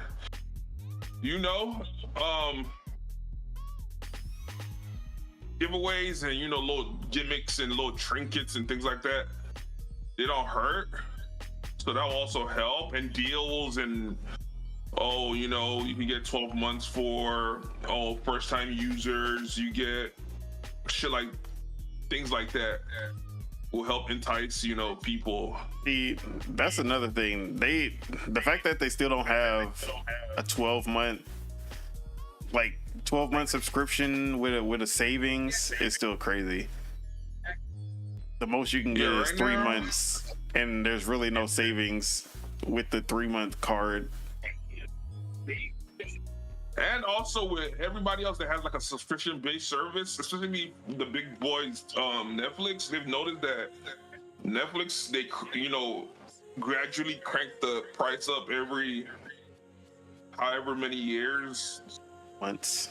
And people don't, people don't, as they used to, they've gotten accustomed to it. So and they continue to bless people with good content. So it's like it's a good, healthy relationship. Yeah, as long as the content is worth the price. So I feel like they've taken, you know what I'm saying, they've peaked the game and they're following suit in their own little way. And the price is not crazy compared to a regular Xbox Gold, Xbox Live. It is a little crazy, but they are delivering in the games. They're delivering on what I expected from them. They're delivering on what I expected from them. So, and also, like you said last year, Game Pass, they're doing what they're supposed to do, but there's so many games out from every which way that it's good to, you know what I'm saying, have them in your back pocket, but it's not like any of us are actually like heavily dependent on Xbox or Game Pass for video games. So, you know, it's good. It's just good to have something on the side. And for a game like Expedition 33, a game that I would, if it was just the old system, I would never have had a chance to try it out or get introduced to a new genre of gameplay or game type. So I'm excited. That's definitely the big one with Game Pass. Trying things that you would never spend $60-$70 on, Exactly. but since it's in Game Pass, it's like, well, I'll try it out, and then if you actually end up loving it, you might be introduced to an entirely new genre. That's one of the best things about that. That's literally how I'm gonna try out Expedition 33. Like, I'm gonna give it a chance. Because whenever you're explaining the storyline for Expedition 33, I was like, this sounds similar to what's this called? Oh man, Everything always sounds similar to him. The tail line. No, it sounds similar to Frostpunk 2, where you're got a timeline and you have to solve things. So I was like, that's more my. Would Frostpunk be considered turn-based? Yeah. Because I'm like, okay, that would be more of my steez. Yeah. Here to 33, but I'm excited. What did you? Ace, we talking about Game Pass in 2025, and we were just talking about if so Phil Spencer has always had this vision that they would have a big game from first party every quarter, and it seems like in 2025 they're about to hit that for the first time. But I was saying, is that going to be enough for Xbox to grow, or do you think they need something else, either other big third-party games or like better marketing? What do you think?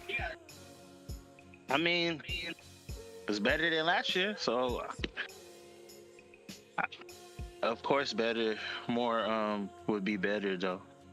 But I think they're doing good right as is so far, and with some of the games they already announced ahead. Hopefully 2026 it's even better since they have enough time.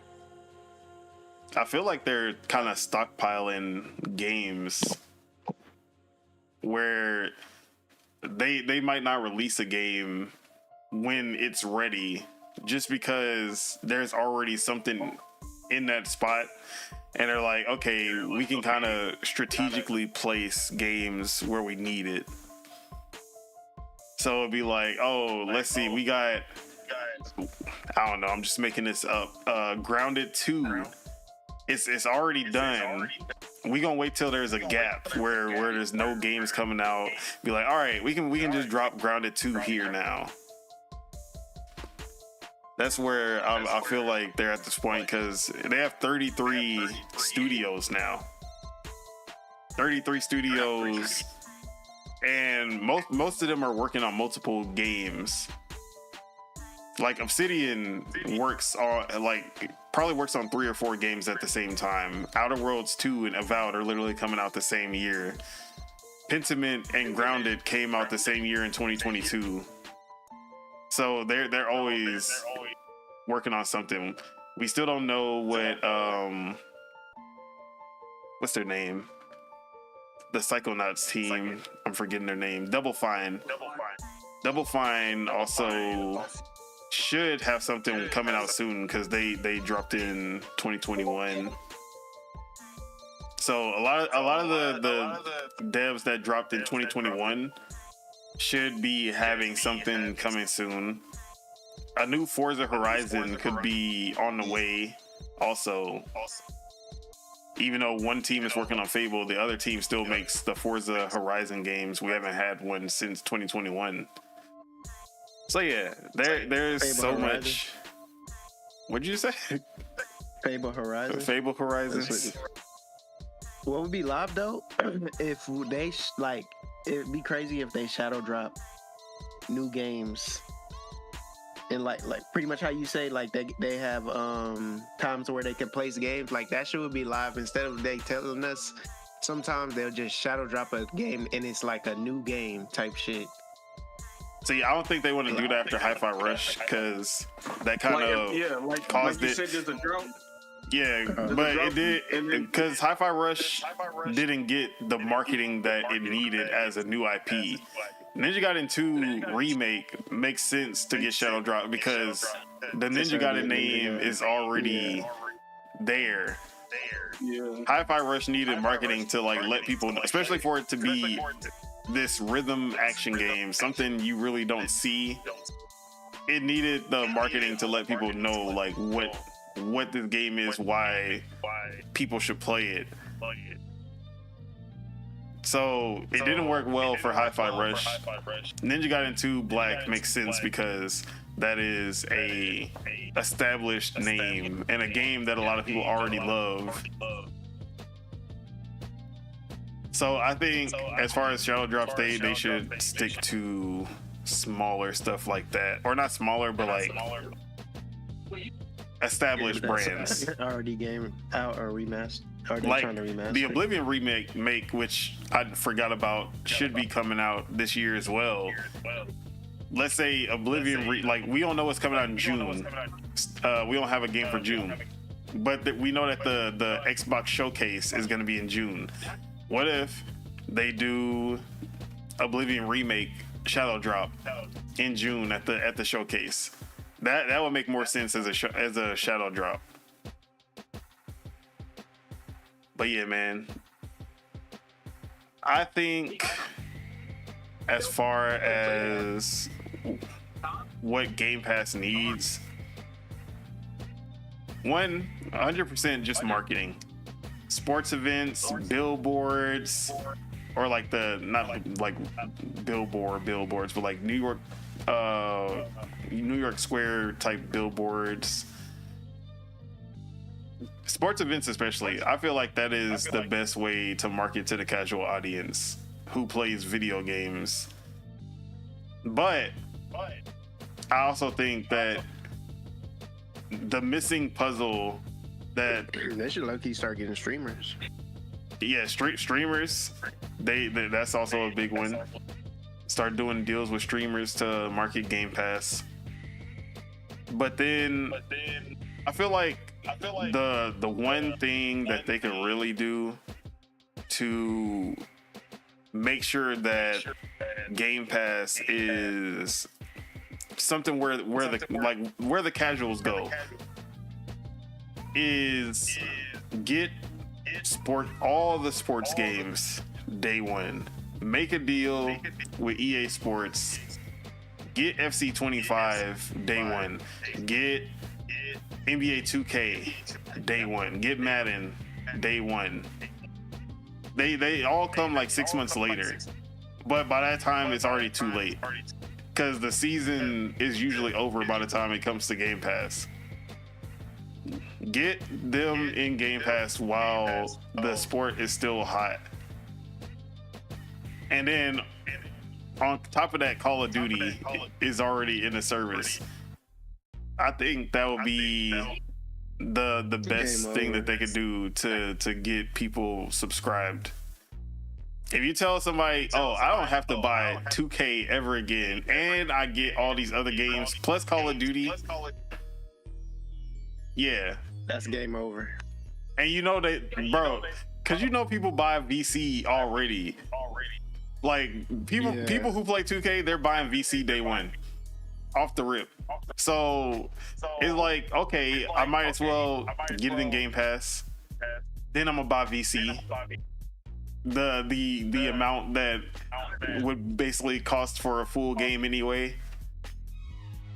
and then I'm basically winning at that point. And then I get Call of Duty and all these other games that I could probably try as well.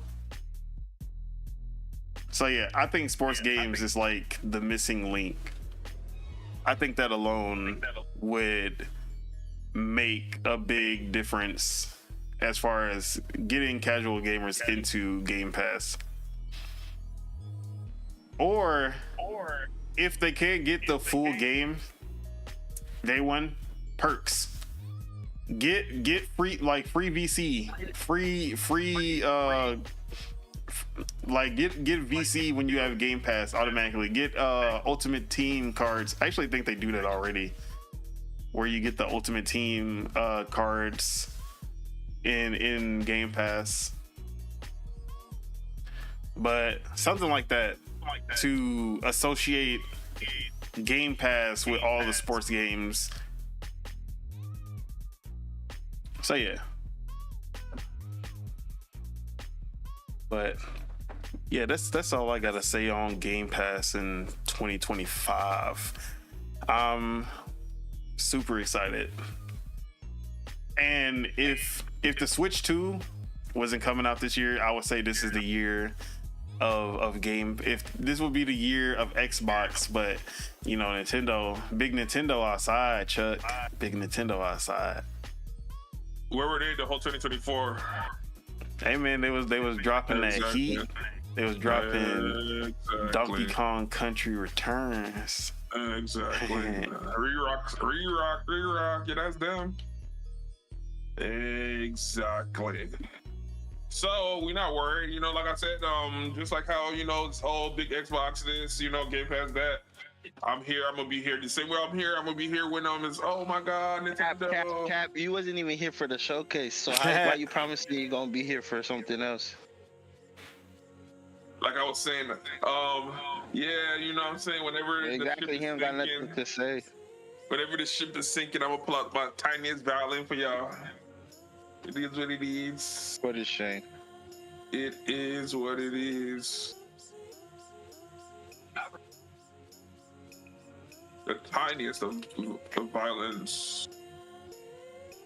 All right, let's move on. What do we got?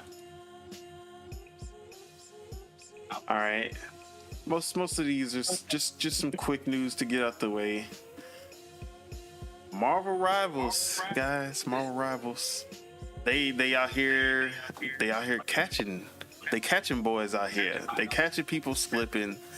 This is coming from Tom Henderson at Insider Gaming. Shout out to Insider Gaming, by the way. They just started their own weekly podcast, so that should be a pretty good one to watch, because they do have some of the best exclusives and a lot of information that a lot of other insiders are not privy to. So I think they'll be dropping some good nuggets of info in those podcasts. So make sure y'all check out Insider Gaming weekly podcasts, or Insider Weekly, I think they call it. But Tom Henderson goes ahead and he says Marvel Rivals developers are allegedly hiding fake heroes in game files to catch leakers. New claims have hit the internet that the Marvel Rivals developers are adding fake heroes within its game files to confuse and catch leakers. Or are they? The discussion first appeared on the Marvel Rival Leak Discord channel, where data miner and leaker Kione posted that NetEase is likely adding fake heroes to the game in order to confuse data miners. Hello everyone, it has come to our attention that the devs have set up characters to catch leakers, not only the ones in the code, but potentially insider sources too. Kang will probably explain this more as we go on, but here's the current list as far as we can figure out. Kione explained. He then posted a picture of the characters which he believes will not be coming to the game, which is not in the article. So, are there fake heroes being played in the Marvel Rivals? The story doesn't quite end there, as XOX leaking team member Z Visceral, who is also a data miner, stepped in to elaborate. This is not 100% confirmation that they are all coming or when they will come. This is just to show off that these actually exist, he said. He continued with a thread of heroes and code.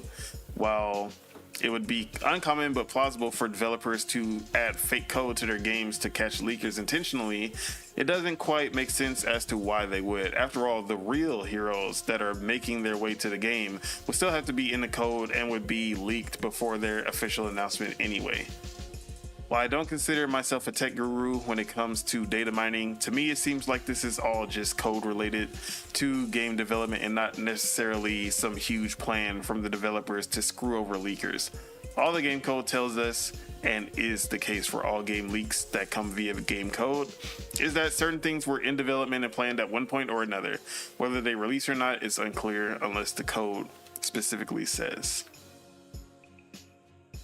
So that big list of heroes that has been going around for Marvel Rivals, it seems that a lot of them either they were in development, but then they kind of stopped and are not doing it.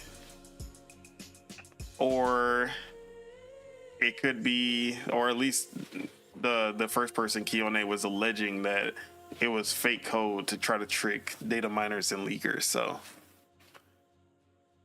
basically that big list has been going out.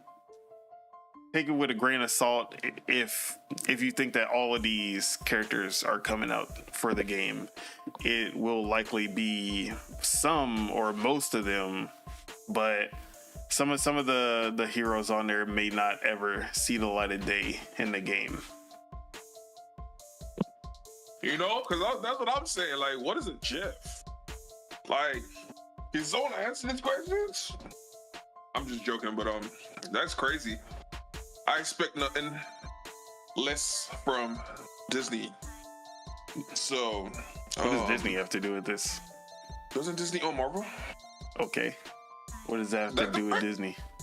That's the parent company. It's trickle down. You know, they didn't say the Marvel Rivals publisher. They said Marvel Rivals developer, which is NetEase.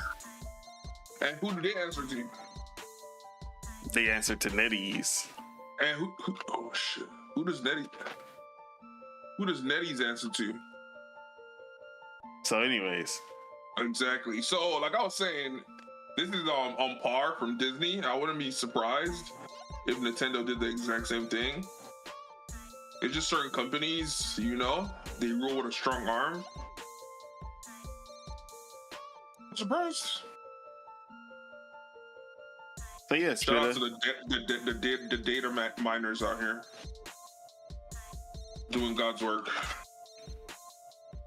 It really wasn't much to talk about. I just wanted to put this out here, bring it to attention, because I know a lot of people were just like, man, we get in Blade, we get in this character, that character, we get in Static Shock, and no, I'm just playing.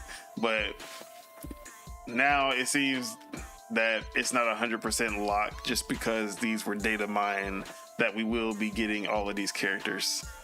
Hopefully Blade is still one of them, because I want Blade the most, and Deadpool. Hopefully those two are still on the table. But so you're not worried about the harm that might befall all the data miners from Big Disney? First off, it turns out, I mean, it seems like that's not even the case. That I don't believe that they did it to trick leakers, is basically where I'm at. Okay. I think it's just that they were working on it and then they weren't working on it and they didn't delete the code. It's just still there. So yeah. And that would be a NetEase thing, not a Marvel or Disney thing. Okay. Because they're Marvel's not making the code. NetEase is. All I'm saying is the call came from the top. So I don't if you want think to keep messing with Disney. I don't think Disney would know to even do and that. their bottom line, what?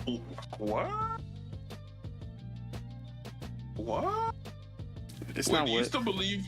Do you still think that Disney is all rainbows and No, I'm just saying that they don't and- know enough about game development to be like, yeah, put fake code in there. That sounds like that's What not is something the I would deal? expect from Disney. What is the difference between game development, a game source code, a game data, and the rest of the entertainment data that they handle A lot. for business? Okay. Okay. I guess I view Disney in a more nefarious way than you do, so. Of course you do. Whoa, what is that supposed to mean at first? All right, let's calm down. Let me calm down. Okay? But yeah, did anybody else want to comment on the Marvel rival data mines?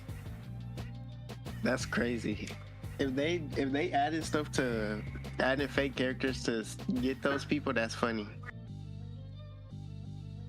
See, if we And see a lawsuit come out, that's the only time we gonna know if it was real, like intentional or not, or at least All a I'ma cease and say desist is- or something goes out. I don't know why people gotta leak shit. It's not that serious. Yeah, Chuck. You said Leaking what? is low key lame. I'm not gonna lie. Whoa, leaking is lame. It depends how they leaking it.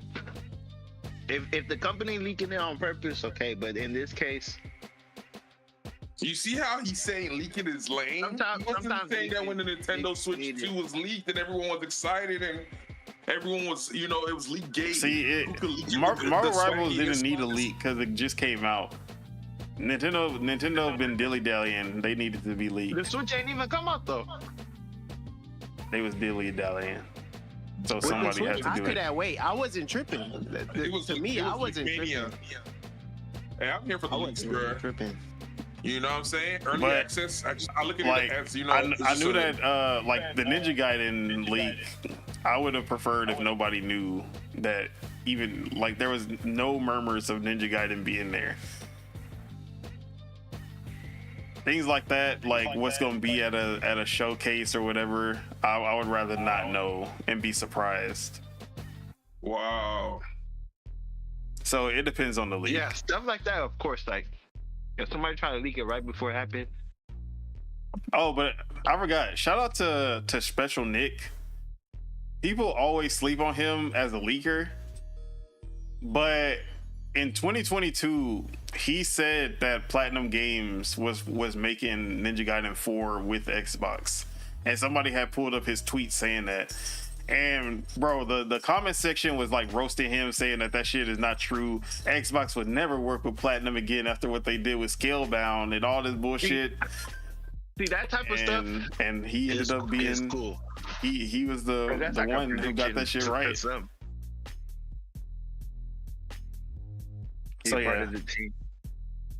he also like I used to sleep on, or I used to not believe him just because his big leak was Gears of War collection, which we still haven't seen, and he did say he leaked it too early, but like everything that he has said, he like a lot of the leaks that have been happening, he's usually the first person to say it, but then like someone else will blow up. Like someone else saying it will blow up before him, or like after him, basically. Like they'll get all the attention instead of him. So let's put some respect on Special Nick. And they don't CC him at all. Hell no, because they trying to shit on him. All right, so who is out first, Special Nick or Fat Nick? Hey, count your fucking days. How about that? I'm just asking a question. So, yeah, we can go ahead and move on to the next topic if we don't got nothing else to say on Marvel Rivals. Sure, Marvel Rivals. Make sure Deadpool and Blade make it. All right. Pocket Pair, the developers of Pal World, already making big moves in 2025, big 2025. Because they hit a very surprising success with Pal World, to the point that they were even like, bro, we don't even know what to do with all this money. Well, it looks like they did figure out what to do with all that money, because Bucky CM, the community manager for Pal World, at least the English community manager, has put out a tweet saying, I am very excited and nervous to announce Pocket Pair Publishing. Also, personal news, I am now the communications director and publishing manager at Pocket Pair. Big things coming. We've been working on this for so long. Stay tuned for more. Basically, they will be publishing indie games under Pocket Pair as a publisher instead of just being a developer. So while they are still working on Pal World and any other future games at Pocket Pair, they will be publishing other people's games and funding them, marketing them to make sure that they get the exposure that they need. So how are we feeling about this glow up of Pocket Pair going from a developer to a publisher? Hey, we eating For sure. we eating. More indie games coming, more indie games getting exposure and funding. I'm all for Congrats to them. Yeah, and this is definitely a good way to use all of that money that they got from Pal World, because if they publish the right games, they'll just get even more funding to put towards their own games as well. Now, we did get our announcement of the first game that they're publishing, or the first project that they're publishing, from a studio we actually know a little bit. We know about them, Chuck. Tears of Kandor. Our first game with Pocket Pair Publishing is a really cool horror title from Abu Bakr, Salim, and Surgeon Studios. Let's go, my boy. Abu Bakr is getting his first game, or his second game, published by Pocket Pair Publishing. Shout out to the man. Shout out to my brother. I'm back. Reggie Kata. That my brother. Full circle. Okay, it just, God is funny. Everything just makes sense right now. So, what's it called? I don't know what's the word for it. Don't say nepotism. I don't know.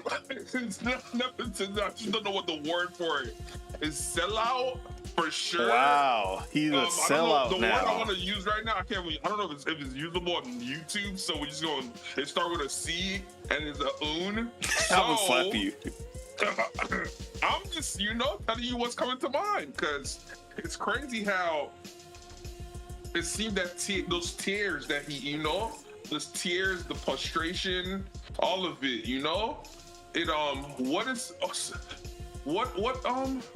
Spitta, what do you say, low tier God calls those kind of people? Balrogs? Oh, so you see, yeah. Whoa, this is getting racial. It was from the start. So he's getting his reward for hanging on that coattail, as they say. Backshot baby. You could have meant backshot baby. See, I don't know about Oh, see, now we're going to. You got too much lingo, bro. Like, I'm trying to really think. I was going to say something else. But, am I happy for him? The fuck?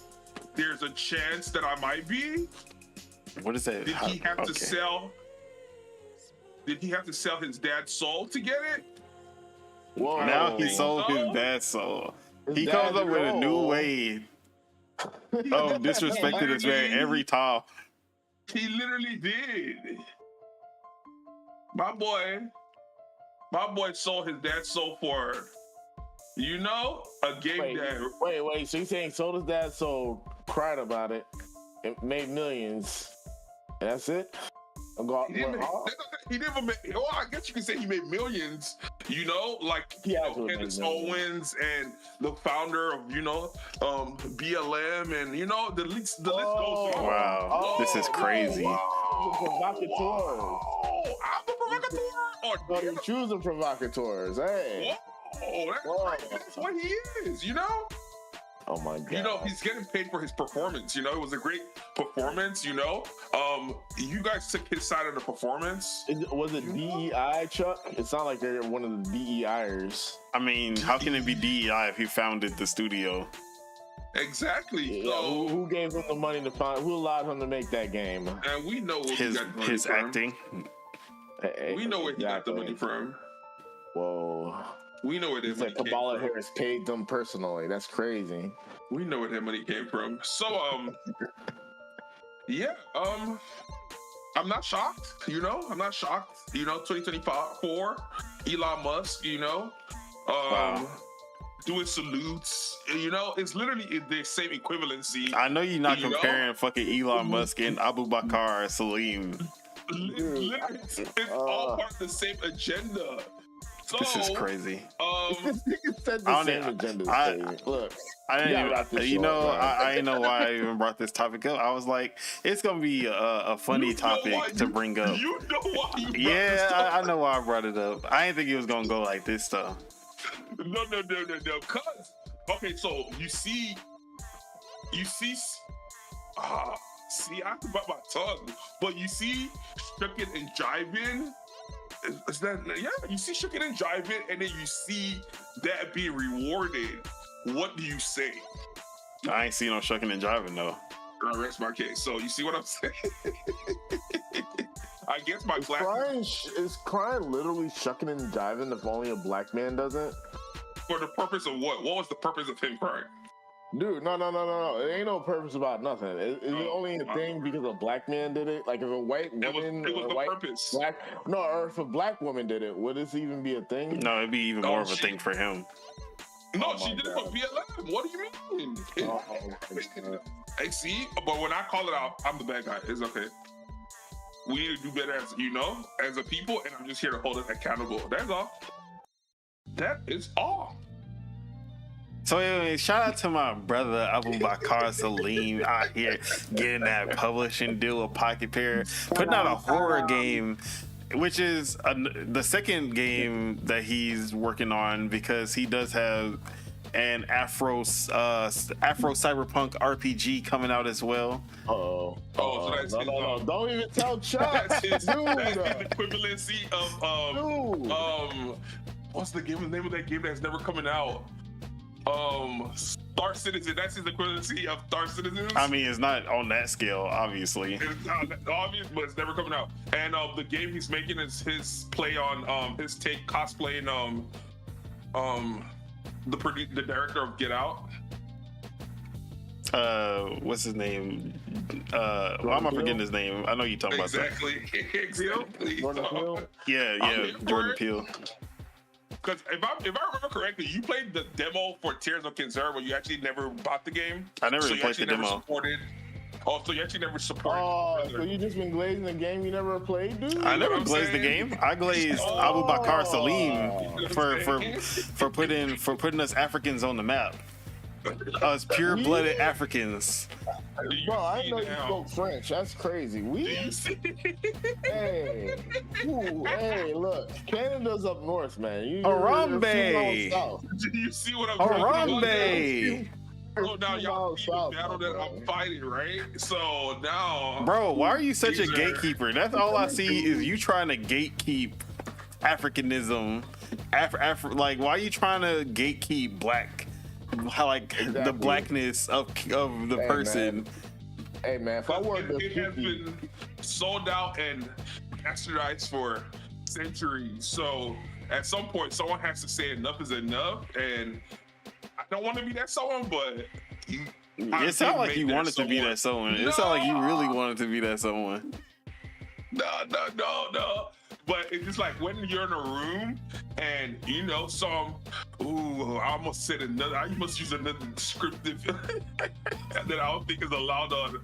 I don't think it's allowed on YouTube. But if a crime is being committed and you don't say anything, you are part of that crime. I don't think so. That's not how it works. That's not how it works at all. I That's know just what called he's trying minding to your say. business. Exactly how it works. Yeah, That's I just know what minding he's your trying to business. say, but I don't think that's how it works. All right, wait. Let's Laura Metro. He says, "I like Salim. He's also very good in Raised by Wolves, which is a show that he was in."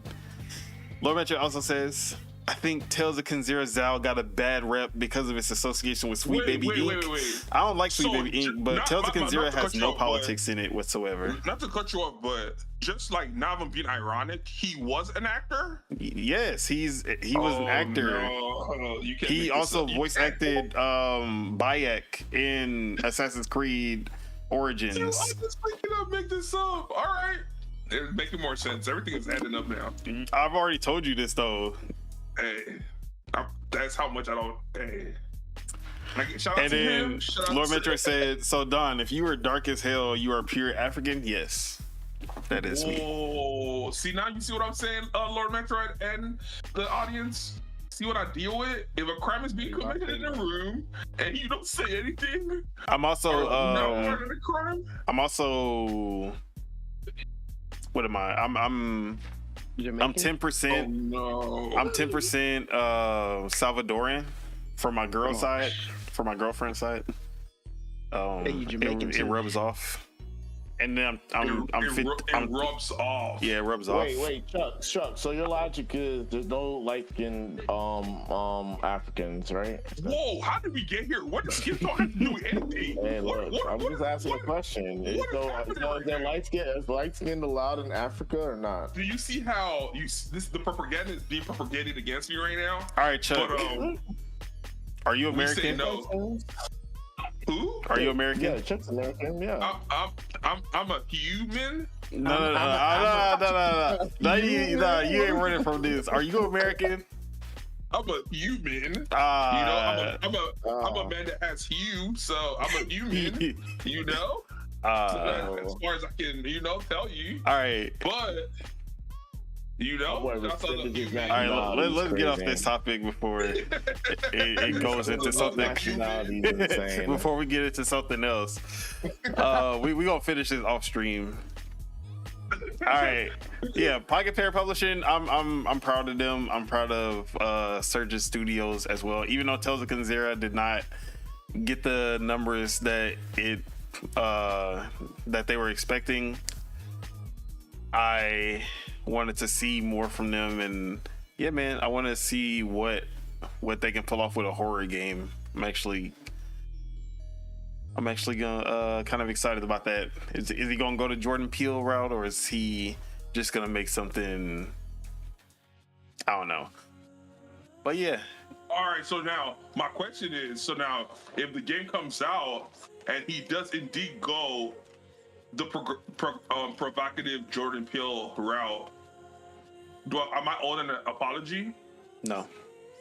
Wow. Because what if it's good? You're not even giving it a chance. You're cutting it off before you even. So At least enjoy the game first, buddy. Damn. Wow. So I don't even get. All right. See, this is what I'm saying. It's just like I guess the Chuck, this persecution. argument is literally the Death Stranding argument where we were like, "Hey, play," and you're like, "I played it for like 20 minutes. It's great." Like, nah, bro, play the whole thing. The whole thing. Then talk about it. All right. So now what? Actually, if I okay. finish- We gotta get Chuck to stream Tales of Kenzera. I know. Hey, Chuck. Oh no. Chuck, You guys stream that shit, bruh. 10 gift subs. Why you feel like throwing up? Because like I'm not a sellout, you know? That's me going against my, core, Chuck, 10, No, I don't. 10 gift subs say you don't beat the game. And then so now 10 gift subs say I don't beat the game. You don't beat the game. Hey, shout out to Sebago. He said, "Hey, my girl is part Salvadorian and Native American. That's my girl too. She got some Cherokee in her. Shout out to her too." Whoa. Nah, I don't even know if it's Cherokee. I just made that up. But I know she's some type of Native American type shit. But yeah, you already know where we. That's why me and Sebago, bro. I'm telling you, me and Sebagos are the same person. Except for the fact that he's a Californian and I'm a Texan. So, like, but we like, I'm ride or die Whataburger. He's ride or die In and Out. Like, we're literally the same person. The same animal, different beast.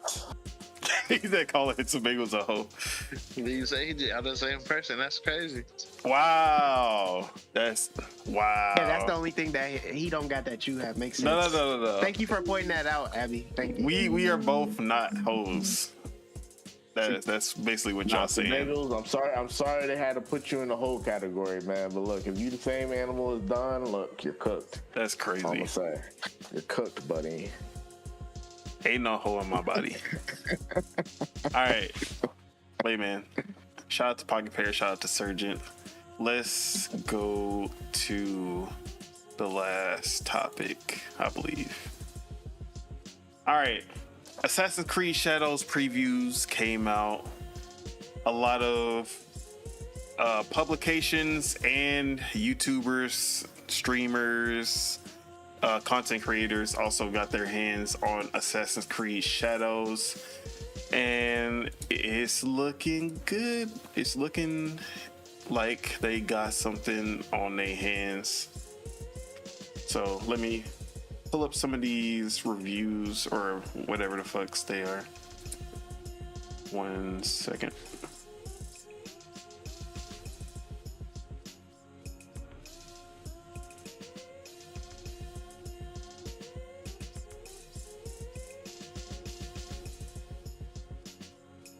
So I'm gonna play some Assassin's Creed Shadows gameplay.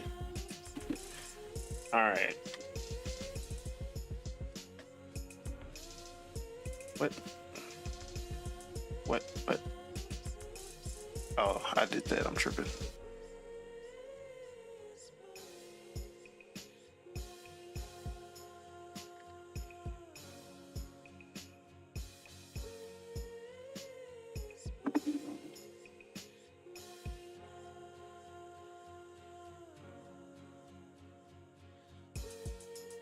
So how about y'all Saturday? What y'all up to while you're getting these cookies? Y'all hope y'all having a wonderful day. Please like, comment, and subscribe to Donald Taku on YouTube.com. Of course, we gotta fill the air a little bit. Like the video. We've been working very hard and tirelessly for you guys in your enjoyment, whatever. And follow Donald Taku. Follow Pasta Feet.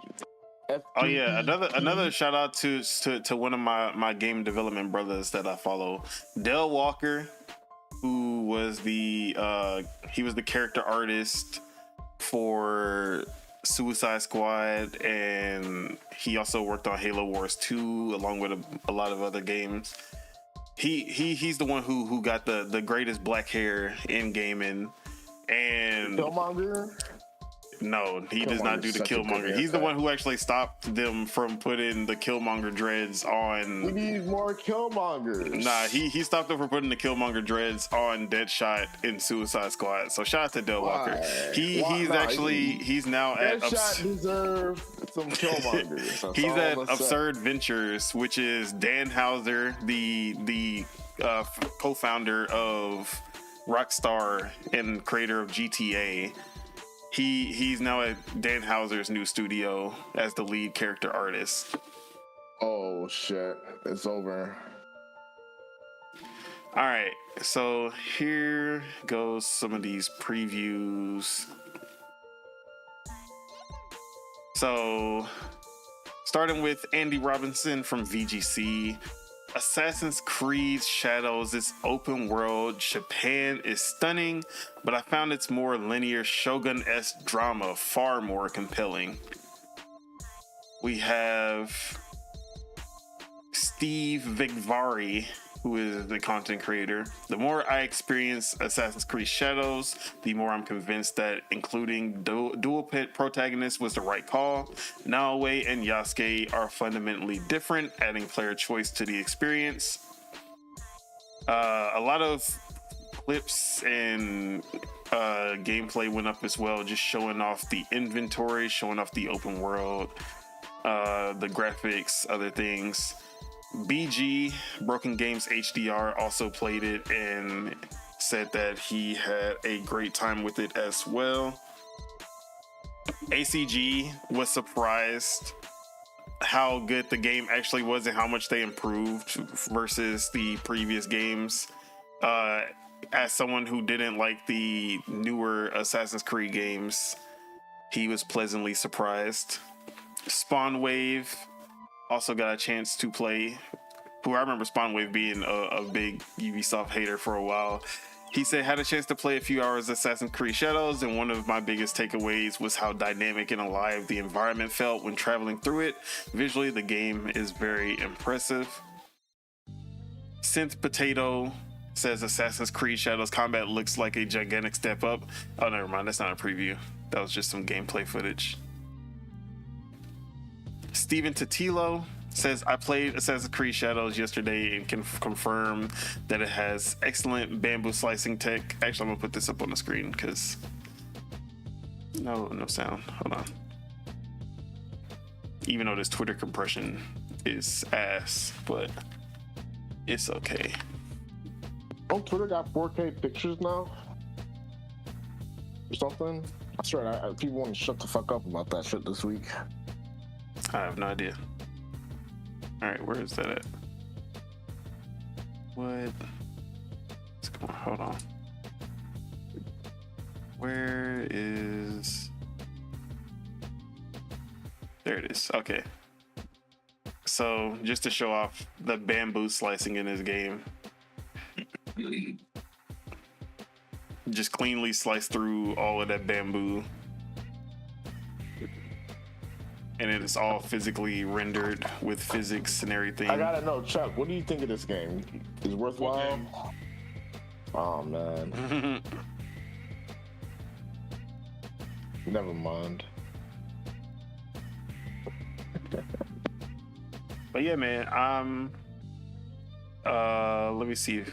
So I saw a couple of negative reviews or previews. One from Mr. Matty Plays himself, where he said he was not impressed by Assassin's Creed Shadows, which was not, or he's also a pretty big Ubisoft hater. So it seems like he still thinks that it feels like a Ubisoft. He says it still feels like a Ubisoft game at the end of the day. I watched his video. He didn't have a written review. Is that it? It felt like a Ubisoft game? Bro, that's like playing Mario. Like, man, this should feel like Mario. That's crazy. See, that's the thing. People wanted them to get away from the Ubisoft formula. And a lot of people have said that it doesn't feel like the typical Ubisoft game anymore. But Mr. Matty does say that it didn't do enough to get away from that Ubisoft formula, that he wasn't impressed. A lot of Ghost of Tsushima comparisons. But yeah, it seems like for the most part, previews are mostly positive. And all the gameplay that we've seen, it looks way better than the first gameplay showcase. Still some glitches. Even the live stream that Ubisoft themselves did had a glitch where he was trying to pet the dog and he could not pet the dog.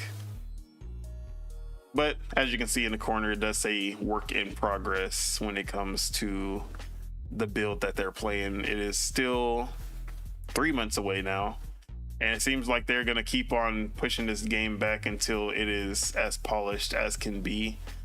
So yeah, how you feeling knowing that it seems mostly everyone is high up on Assassin's Creed Shadows, even some Ubisoft haters being pleasantly surprised with the game?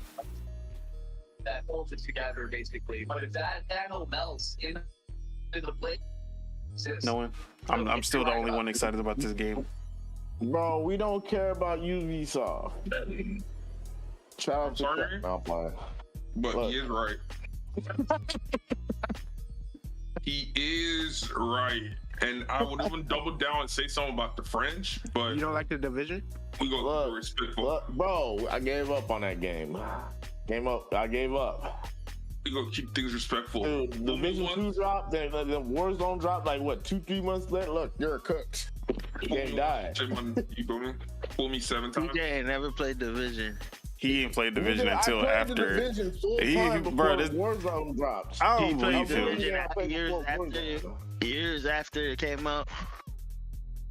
Hey man, look, yo, you asked if I played it or not. Now you do look, the goalpost moving, but you know what? Like, Nah, 'cause I need to know if you were a real player. Like Dude, I was a real player. I used to go in the bad zones and do bad The bad things. zone, that's crazy.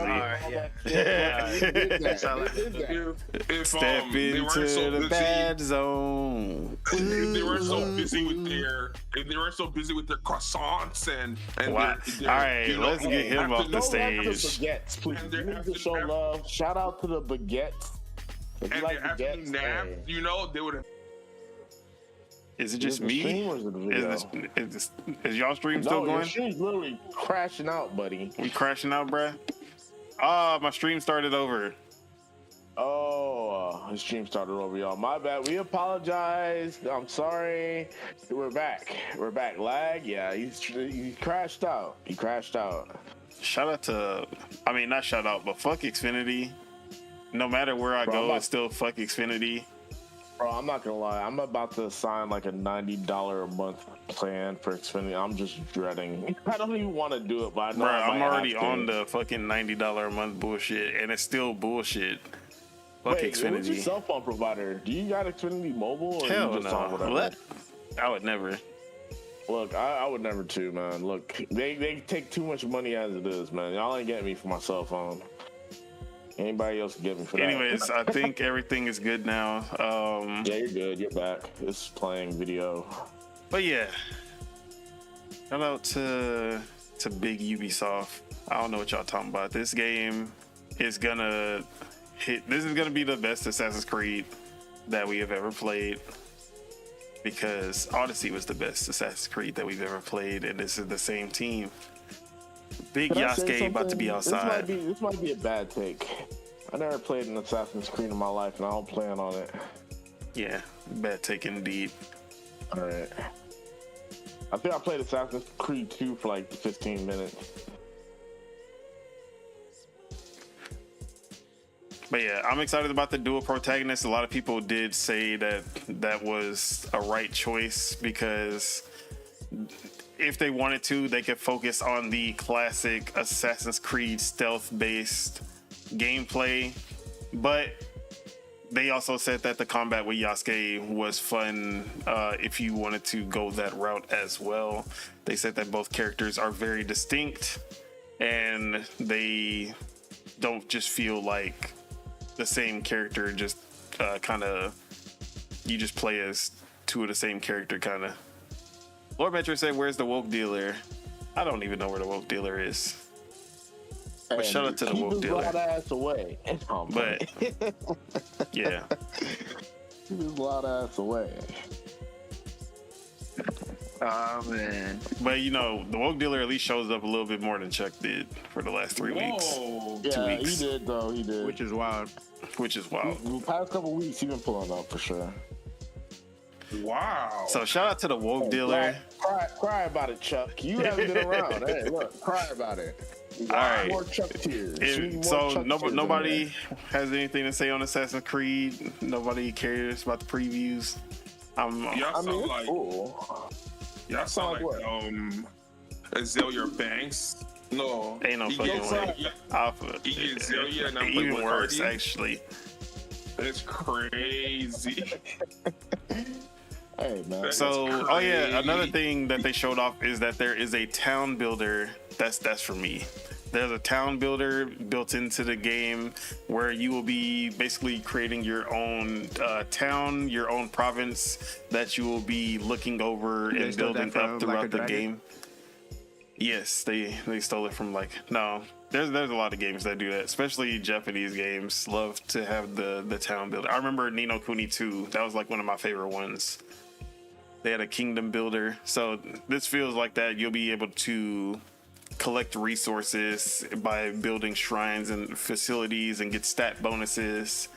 And every animal that you pet in the game will go, you'll be able to find them in your hideout afterwards. So yeah, man, I'm excited about this game, even if y'all aren't. I'm hyping up this game to oblivion. Although I wouldn't put it on I wasn't gonna put it on my fantasy critic because I didn't think it was going rate high because people just hate Ubisoft for the fuck of it. Nah. Don't even say it's a Ubisoft thing. You know what it is. I mean Yeah, that you know what it too, but Racial. for Ubisoft also already has a stigma to them bad as rep. well. Yeah, you know what it is, man. But with that, if there's nothing else to be said, let's go ahead and get out of here. That was it. That is all we have for you guys today. Thank you guys for tuning in and for putting up with all the tech issues, from my camera to the internet, everything just deciding to go out today. Make sure you guys hit that like because we love you guys and it helps us grow this channel. If you're not subscribed and enjoyed the show, make sure you guys hit that subscribe button to make sure that you know when the next episode goes live. And with that, Oh, did you talk about the potential Smash news? the potential Smash news. Yeah, potential. They leaked. All the Smash leaks come on 4chan for some reason. That means they Did we fake. talk about leaks earlier? No, I'm playing. Oh You man, missed the leaks. I forgot. I talked about it yesterday on my stream.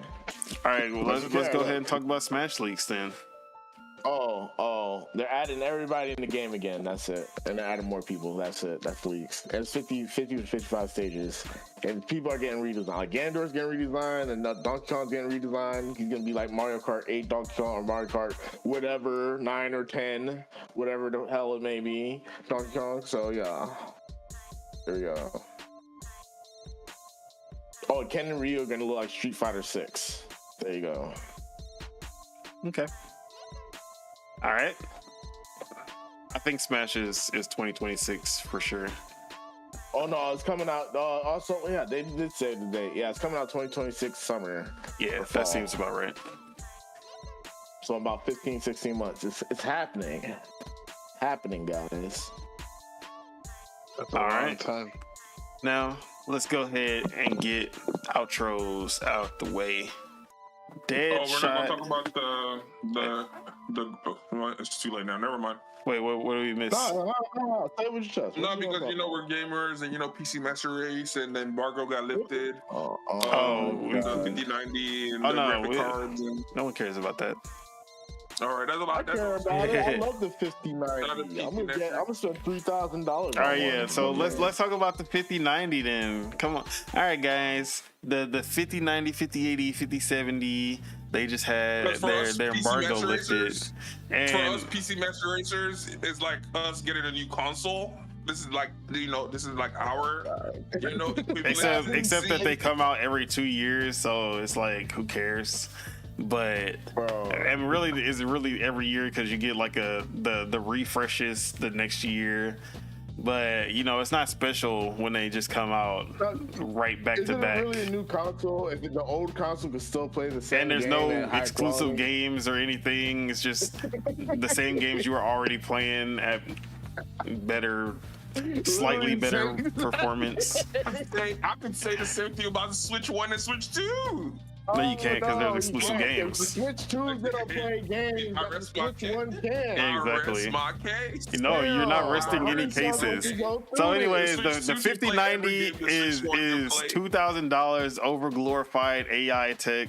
The 5080 is a good deal. 5070 is a good deal, and that 5070 Ti also a good deal. 5090 is a waste Wait, of money. this Count AI? your days. Is this AI bullshit they added to it? Yeah, it's over glorified AI tech, and Hey man, welcome to the future, man. $2,000 bullshit. The newest and you know. But shout out to innovating shout out to and, the AI tech in the Switch 2. Groundbreaking, That's you know. groundbreaking. That's real shit right there. Mesmerizing, When you Nintendo know. do it, it's good. When PC do it, bad.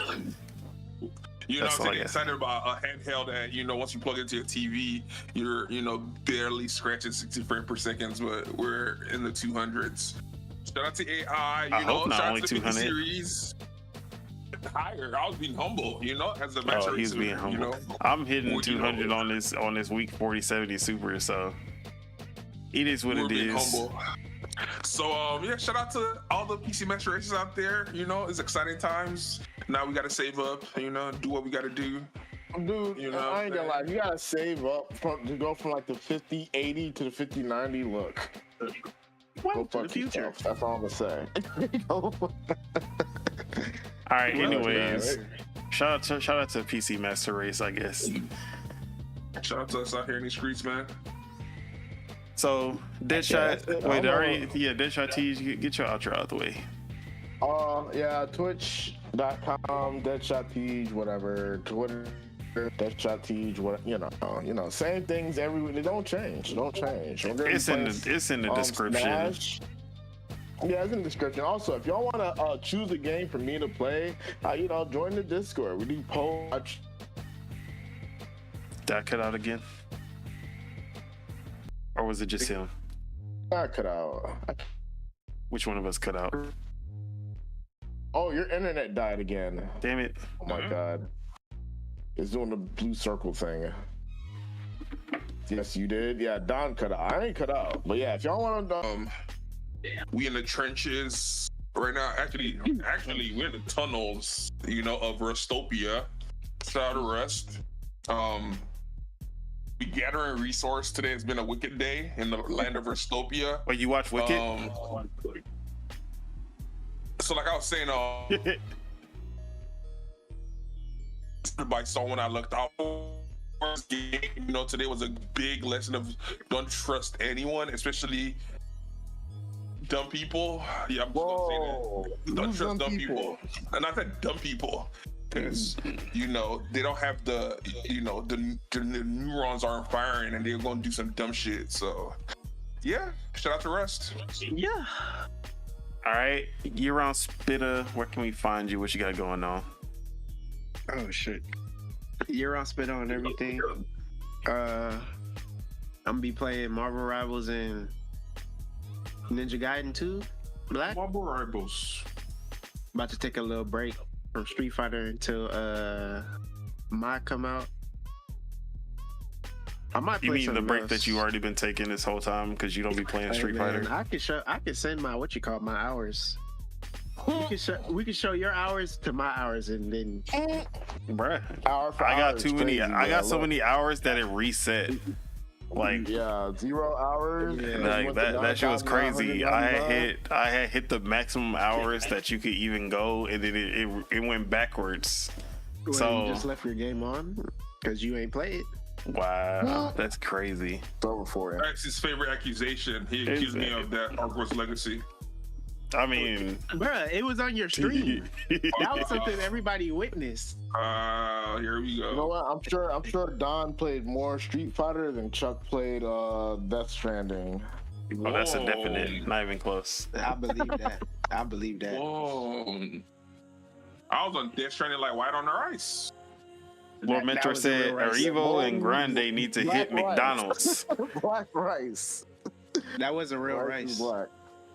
Wow, y'all said it was plastic? That's crazy. Bro, speaking of rice, Panda Express rice, that Panda Express fried rice, they need to do something about that. That shit ass. Nah, It's Panda sitting Express there, is bruh. worse, bro. I'm sorry. If Rice you go to can't Panda be- Express, Rice can't be sitting there. nah, there's a statement that has to be made. In 2025, if you go to Panda Express and you're not getting brown rice, what are you doing? I'm definitely not about to eat that. brown If they can't get the rice- fried rice or white rice right, why would I eat that brown rice? Bruh, brown rice is the only rice that can sit and it's okay. White Because rice it cannot already sit for a tastes long stale time. when you get And Yeah, that's it. and then fried rice can sit for a long time.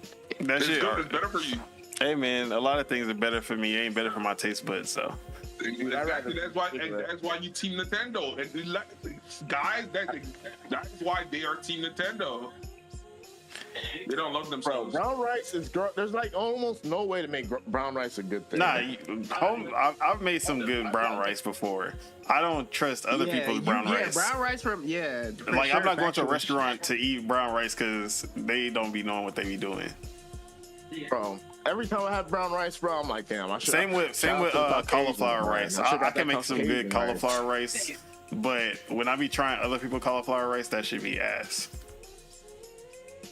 So, you know, we be having healthy options at home, but when I'm eating out, I want it to be. You know what I mean? Like, who said that line in that one song? They're eating good vegetarian with the brown rice. I was like, bro, Eating veggies good. and brown That's rice Kanye. sound terrifying. Vegetarian with the brown rice. Brown rice. See? So That like, sounded terrifying how he said it. even Kanye knows. So Shout out to Bully Ye.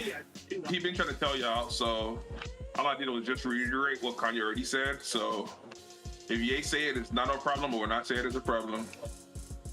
I understand. Brown rice take the what you call away of the thing on top of it.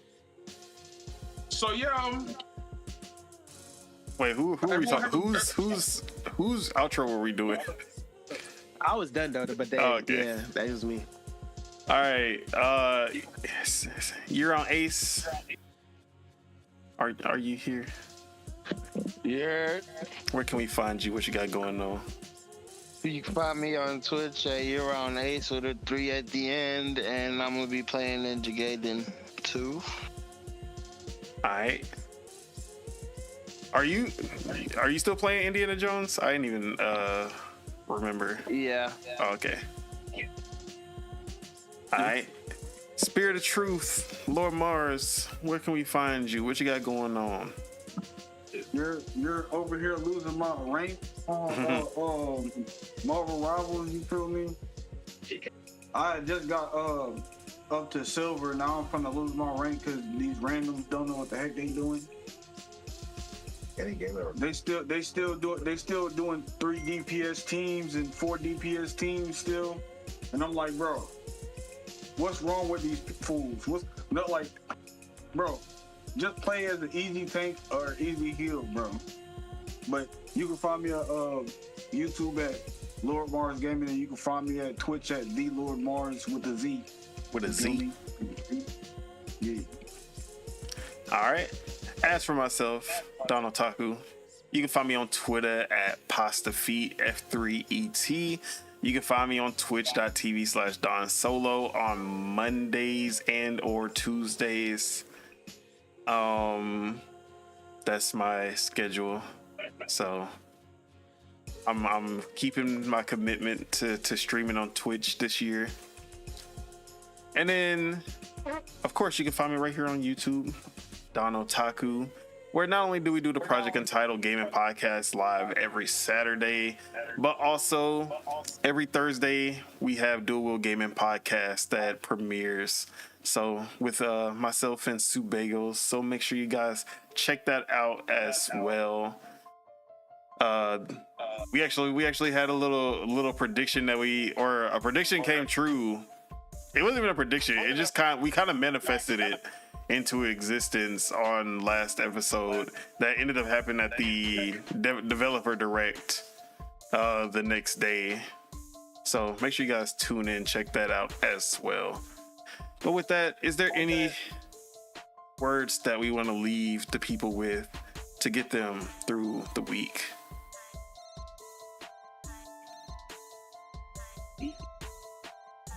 Shout out to Abu Bakar Salim. No. if that's a good inspiration for everyone, for the Black community especially. Shame. All right, but for real though, go for a walk. Yes. You know, go outside. Drink water. Get some sunlight, unless you live in Portland where there is no sunlight. Although there is some sunlight today. Oh, it snowed in Texas, so miracles, you know? It's gonna be a good year, guys. Oh no. I mean, at least it's not like the last time it snowed in Texas, which 2020, where they had to shut down everything and everybody was losing their houses, and yeah, we were better prepared, or I should say we. I'm not there anymore. But shout out to y'all. Yeah. Anything else? Nope. All right. Game Pass. Shout out Game Pass as usual. All right, with that, let's get out of here. Enjoy your day. Enjoy your week. Enjoy life. Everything.